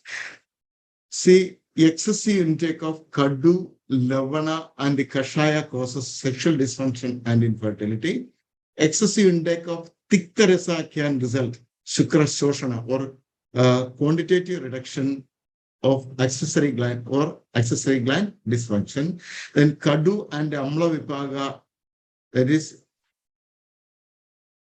excess intake of Kadu or excess intake of Kadu or Amla Vipaga. Kadu Vipaga or Amla Vipaga are Shukra Hara and Shukra Nasana respectively.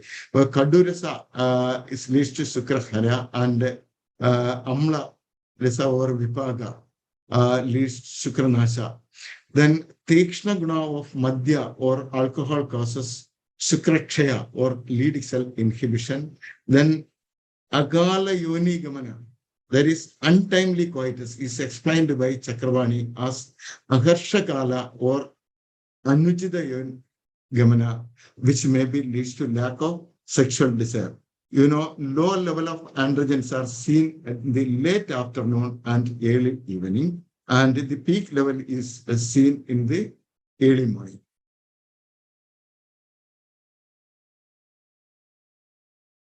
Then emotional stresses like chinda or anxiety, soga or worry, vishada or depression or deep sorrow, then bhaya or fear, krodha, anger, can interfere with the spermatogenesis and steroidogenesis. Psychological stresses primarily lowers the serum testosterone level with secondary raising serum LH and FSH and altering the spermatogenesis. Saumanasya, Garbhadharanam.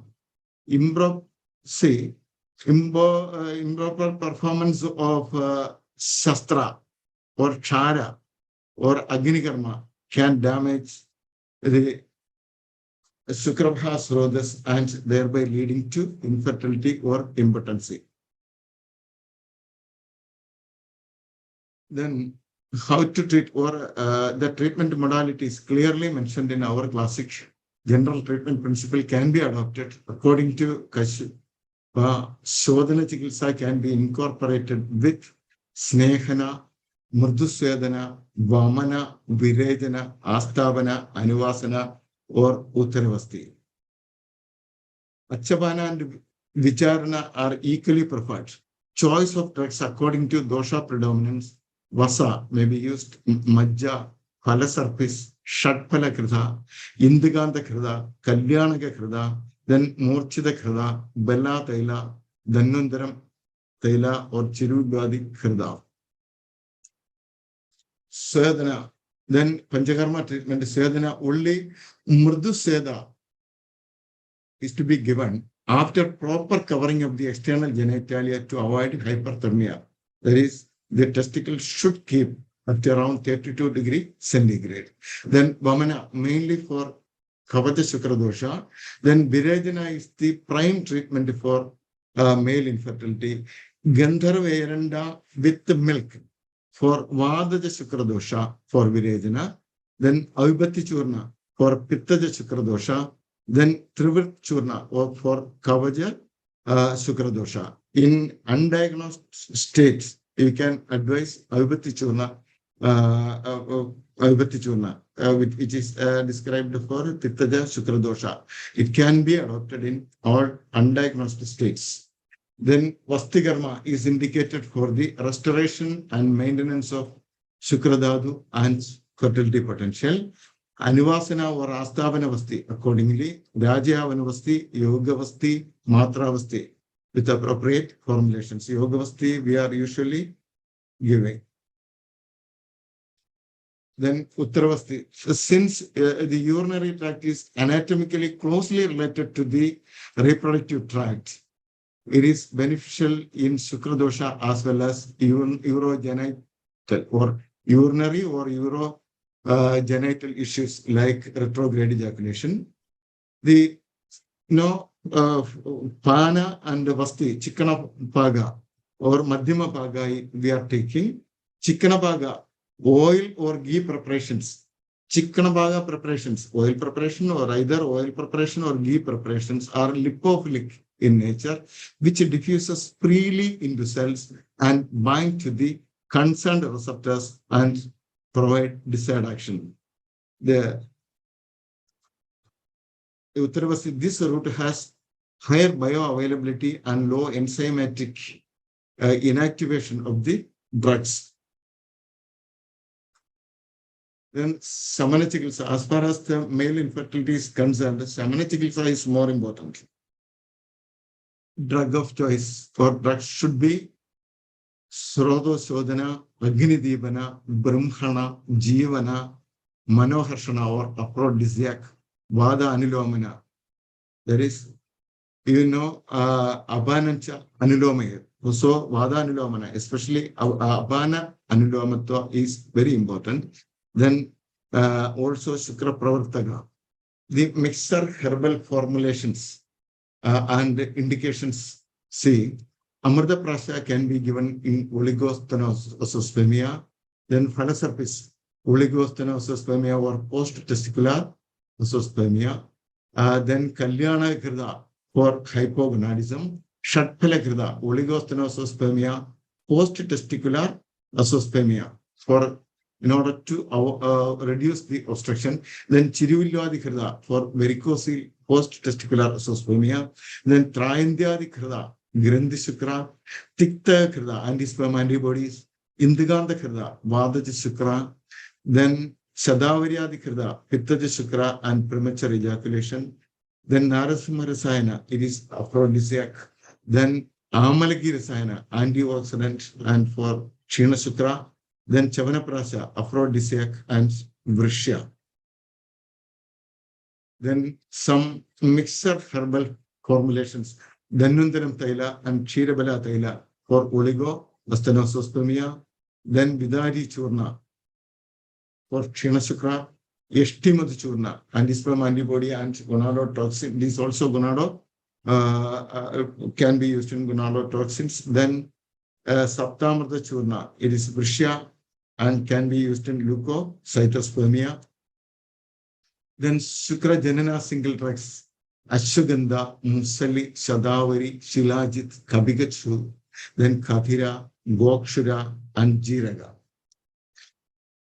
Then Shukra Pravartaga, which stimulates the emission and ejaculation, Masha plus Siddha, Masha, sugar plus milk preparation. Then Bela, see, Bhalladaka Majja also can be used for with the Shukra Pravartaga. Then, for the here the psychological treatment like Sri Sparsha, Sri Sankalpa, etc. also promotes ejaculation.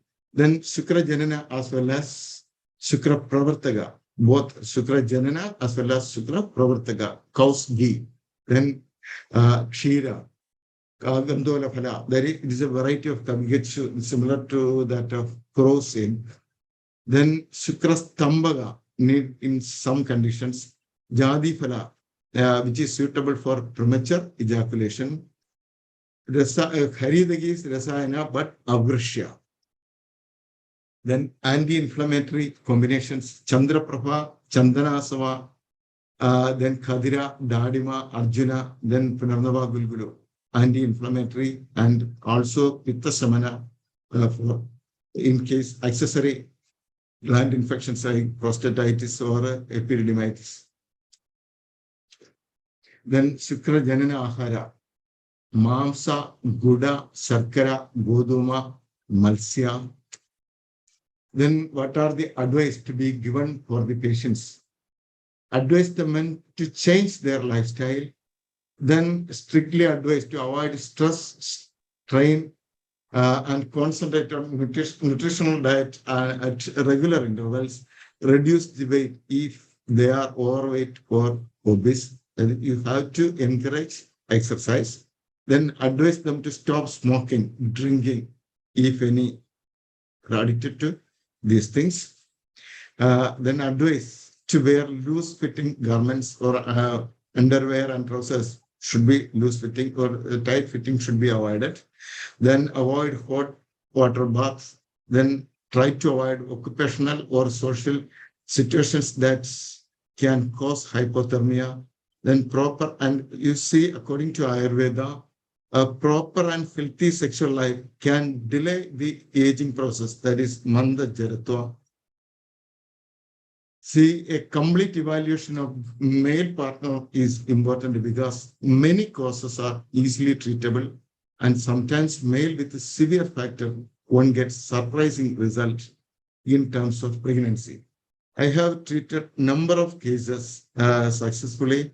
For your interest, one case, the recent case, the patient Mr. X, 51 years, diagnosed case of azoospermia with increased FSH and LH and decreased testosterone level. First marriage 18 years back and divorced after 3 years. Recently married since 1.5 years. Consulted several centers and received treatments. Investigations done LH, FSH and testosterone on 15/12/2022. That you can see the testosterone level is 3.88 nanogram per ml. Normal men 3 to 10.6. It is very low. This is the result. Normal range 3 to 10.6. Then LH, the result is 20.44. Normal 24 to 8.6. It is very high. Then FSH, follicle stimulating hormone 43.14. Normal 1.27 to 19. It is also very high. The semen analysis on 16th February 2023, the clinical report, absent spermatosoma, or here azoospermia, here the ejaculated volume 0.5 ml, and liquefaction times normal 30 minutes. Spermatozoa not seen in the sample studied. Then the patient came to me on 22nd 23. Treatment started with, this is for your interest, one case only. I have treated number of cases. Treatment started with oral medication only, with Phalasarpis 2 teaspoon BD, Kalyanagula 2 teaspoon at bedtime, then Chirivilladi Kashaya 30 ml BD, prepared Kashaya used before food, then Ashugandha Churna 3 gram BD with the cow's milk, then Rajanyadi Churna 3 gram BD with the cow's ghee. Then treatment is continuing as such till then. Semen analysis done on 19/5/23. Patient 22/23. The result you can see. Ejaculate volume 2 ml. The progressive motility nil, but non-progressive 10%. Immotile 90%. Total sperm count 12 million. Slow progression 10 and immotile 90% here. Also, the fructose is also present. Then impression oligo astheno azoospermia.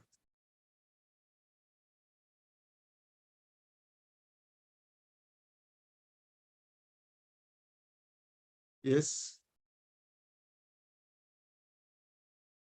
Hello.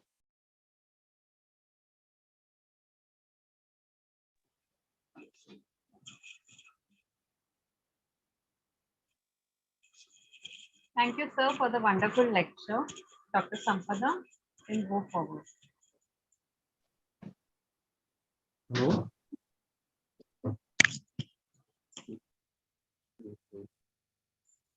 Thank you so Some much, questions? sir, for wonderful and informative session. For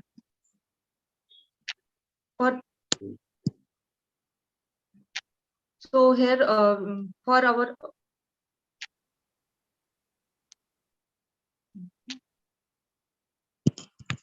sound is not clear. Hello?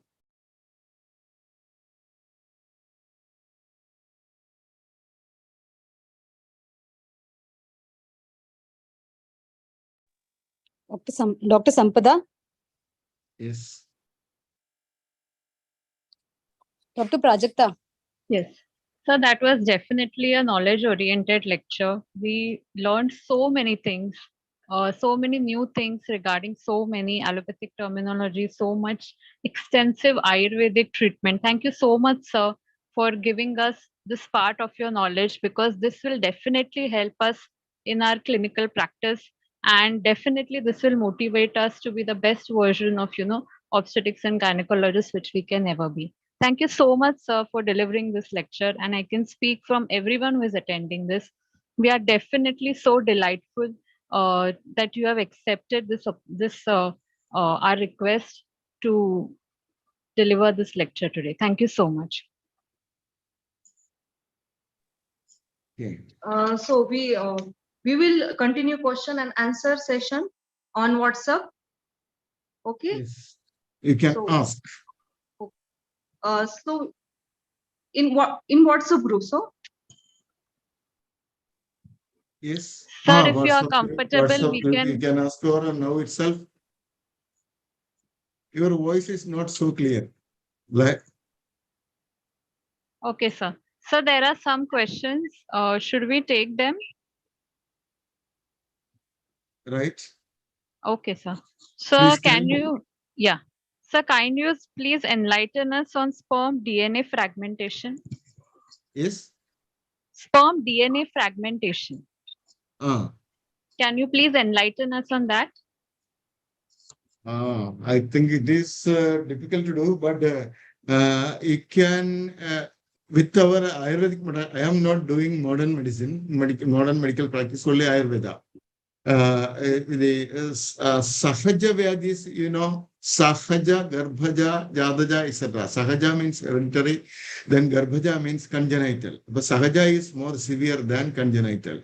It is very difficult to treat Sahaja Vyadhis.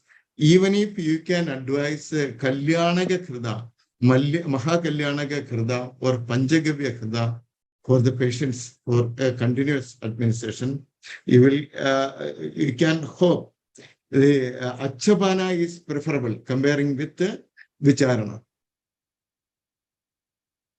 okay. I would like to ask one question. How does diabetes mellitus affect spermatogenesis, and how we can deal it by Ayurveda approach? Yes. In diabetic patients, the chance of diabetic neuropathy having less sensation. So you should treat the type 2, suppose type 2 diabetes, you can treat with the Ayurvedic modalities first, synchronized with the male infertility treatment. There are a number of several medications for diabetics described in our classics. You can use several Krida preparations, etc. You should maintain the glucose status. Then advise the patient to do a regular exercise or a regular moderate exercise to maintain the HbA1c below 6. Then you can bring medicines for before which you should analyze there is low androgen levels or low spermatogenesis or low steroidogenesis. Possibility of steroidogenesis is low, means high glucose level can alter the LH function and followed by low levels of testosterone. So treatment, you should bring treatment to diabetes first. Then automatically the patient will give reply that is, I am improving, or my sexual life is improving day by day. There are several combinations for that I described these things. you can bring Indaganda Kirda with the Rajanyadi Churna. Then the Rajani, Rajanyadi Churna, it definitely destroyed the or any toxic materials or inspissated or thick materials in the epididymis. It will correct. Regular use of Rajanyadi Churna is highly effective. Then you can bring. I advise several yogas. You see.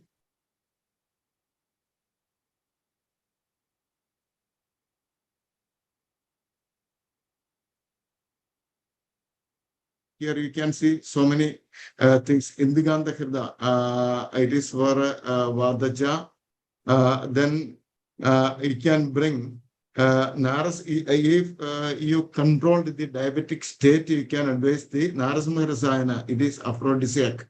Definitely it will activate the leading cell function. Amalaki Rasayana also is also good with the control of diabetes. Sevanaprasa is also here, it is a Vrishya, here aphrodisiac. Then Vadaja Indiganda Khirda is also good.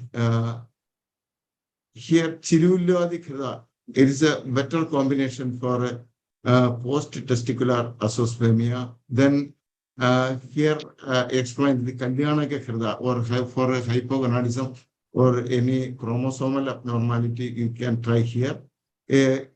One of the best choices is Phalosurface.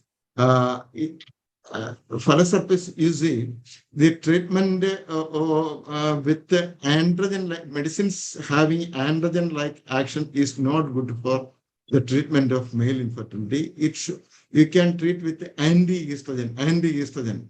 The Phalosurface is anti-estrogen, best choice anti-estrogen is progesterone.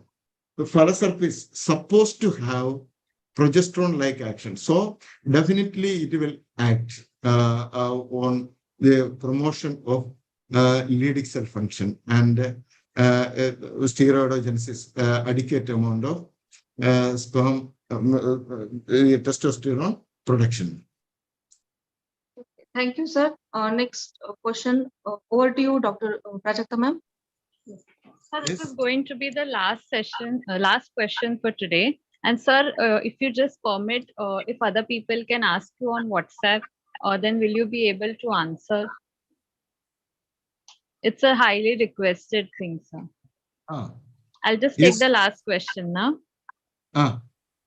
What are the specific indications of Vrishya and Vajikaran drugs in the management of male infertility? This is a question from Dr. Vishnu Bhavne, sir, our treasurer.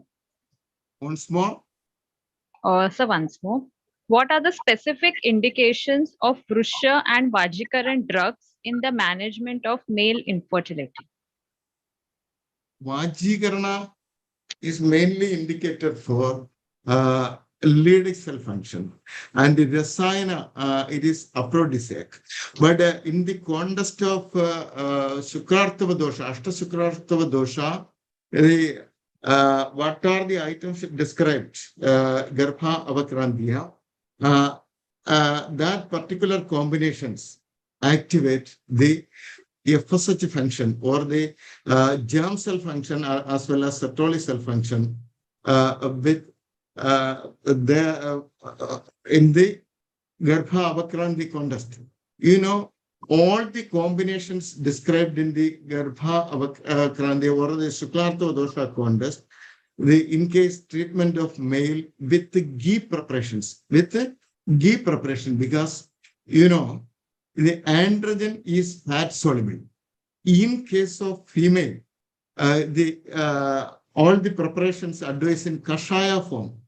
Estrogens and progesterones are water soluble. But so any Krida preparation will definitely act on a male target organ because the androgen is fat soluble. Similarly, Acharyas described Arishta preparations in after delivery, we are advising, or the pubertal stage, we are advising aristas. You know, aristas. After delivery, the main hormone is the prolactin. Prolactin is alcohol soluble. But like androgen is fat soluble, then estrogen is water soluble. So kashaya forms preferred, and Hrida form is definitely advised to male patients in order to get the optimum results. So Hrida preparations are better than the water soluble or the kashaya preparations. Any combinations you can bring. Regular rasayana or a rasayana practice is not possible. Patients want with the minimal prescription with the maximum results. Means with the pen itself, they want results. So the single drug combinations or herbal mixture preparations are suitable for advising the patients for male infertility. Several Vajikarana yogas. Here the Vidari Churna for Kshina Chakra. Yeshtimati Churna is also highly effective. Then, you know, the Shukra Janna single drugs has very good action. The Ashwagandha, Musali, Sadavari, Silajit, Kabigachu, then Khadira, all the churnas you should advise along with even with the cow's ghee, the plain ghee or ghee other ghee combinations, then only you will get the results. Yes, sir. Yes. Thank you so much, sir, for answering all the questions so patiently. And we are definitely motivated to increase our knowledge from here on, and to, reread everything and take maximum possible from whatever you have taught us today. Sir, if it's a kind, humble request again from our side, if any questions which are remaining, if you would like to take it later in the WhatsApp group, it would Yes, definitely yes. enrich our knowledge very much. Thank you so much, sir. Yes. Sir, we will now proceed with the vote of thanks. Dr. Sampada is going to do that. Dr. Sampada, over to you. Please proceed with the vote of thanks. Thank you, ma'am. On behalf of OBGY Society Central and NIMA OBGY Society Maharashtra body, I would like to express my gratitude to NIMA Central, Dr. Ashutosh Kulkarni sir and Dr. US Pandey sir for the remarkable support, and extend my gratitude to our NIMA OBGY Central President Dr. Kamini Dhiman Madam, Secretary Priyanka Nakpade Madam, Treasurer Dr. Vishnu Bhavane sir, and Convener Dr. Rajesh Putani for supporting and guiding us to conduct today's webinar.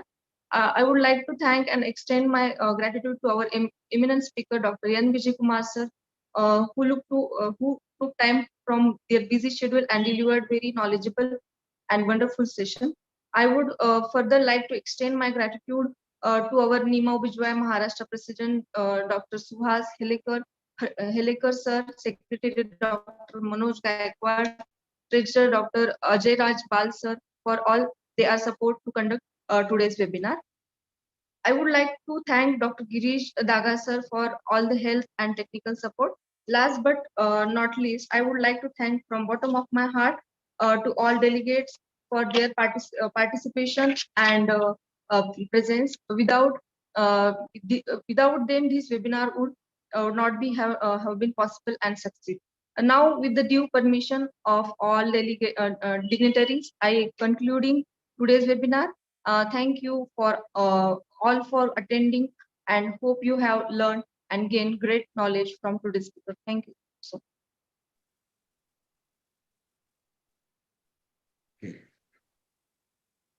Dr. Prajakta, as Yes, there ma'am. are few questions remaining also, we can take it on the WhatsApp. And sir, we are requesting kindly give answer to them. I think sir will do it. So we can sum up the session right now. Yes, yes. Yes, ma'am. I already requested sir, and sir has humbly accepted the request. And sir is going to be with us on the WhatsApp group also. And no doubt it Yes. was a Any wonderful questions? session. Any questions you can ask? I will try to answer. then I Yes, would like to express my sincere thanks to one and all, especially Dr. Priyanka Nektai. It was a brilliant lecture, no doubt, sir. A to Z Ah. of a male infertility means you have covered all the points, and I thoroughly impressed with this presentation. And thank you so much, sir, for giving us that for your precious time. I know how much busy you are, and Yes. I'm really happy to see you on this platform. Thank you so much, Yes. sir. Yes, I covered almost to all areas. This is for students' purpose mainly, PG students or research students. Covered, I think, almost all areas, almost all important areas. Then we can interpret so many things with the light of modern science. We can identify several things from our precious science Ayurveda. Yes, yes, yes. And not only for the PG, I should say it's for everyone. From practitioners, it was very important also because to collaborate both the things with the modern and with the Ayurveda. It is necessary how much detail you have given each and every point in details. So it's very nice presentation. I classified this a simple way. Otherwise, some students will feel the male reproductive system is a complicated one, but it is so simple. The anatomy as well as Yeah. physiology, one can study from the beginning to the end. Giving the precious time. Thank you so much, sir. Okay. Dr. Prajakta? Yes, ma'am. Yes. Yeah, you can sum up Right. now. Okay. Thank you so much, sir, for the wonderful session.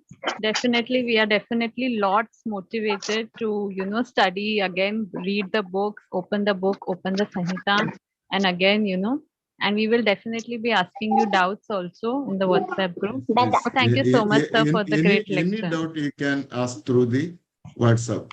Yes, sir.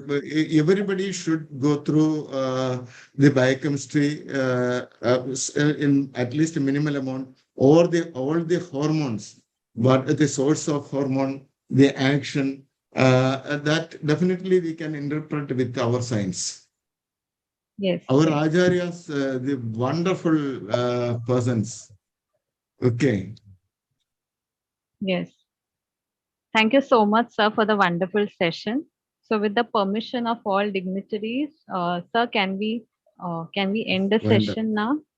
Ma'am, Yes. can we end the session now? We have already done the vote of thanks. Yeah, you can.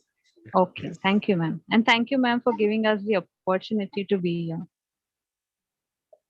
You deserve, you could, both you are such a confident and very, you have presented very nicely, I should say. That means a lot.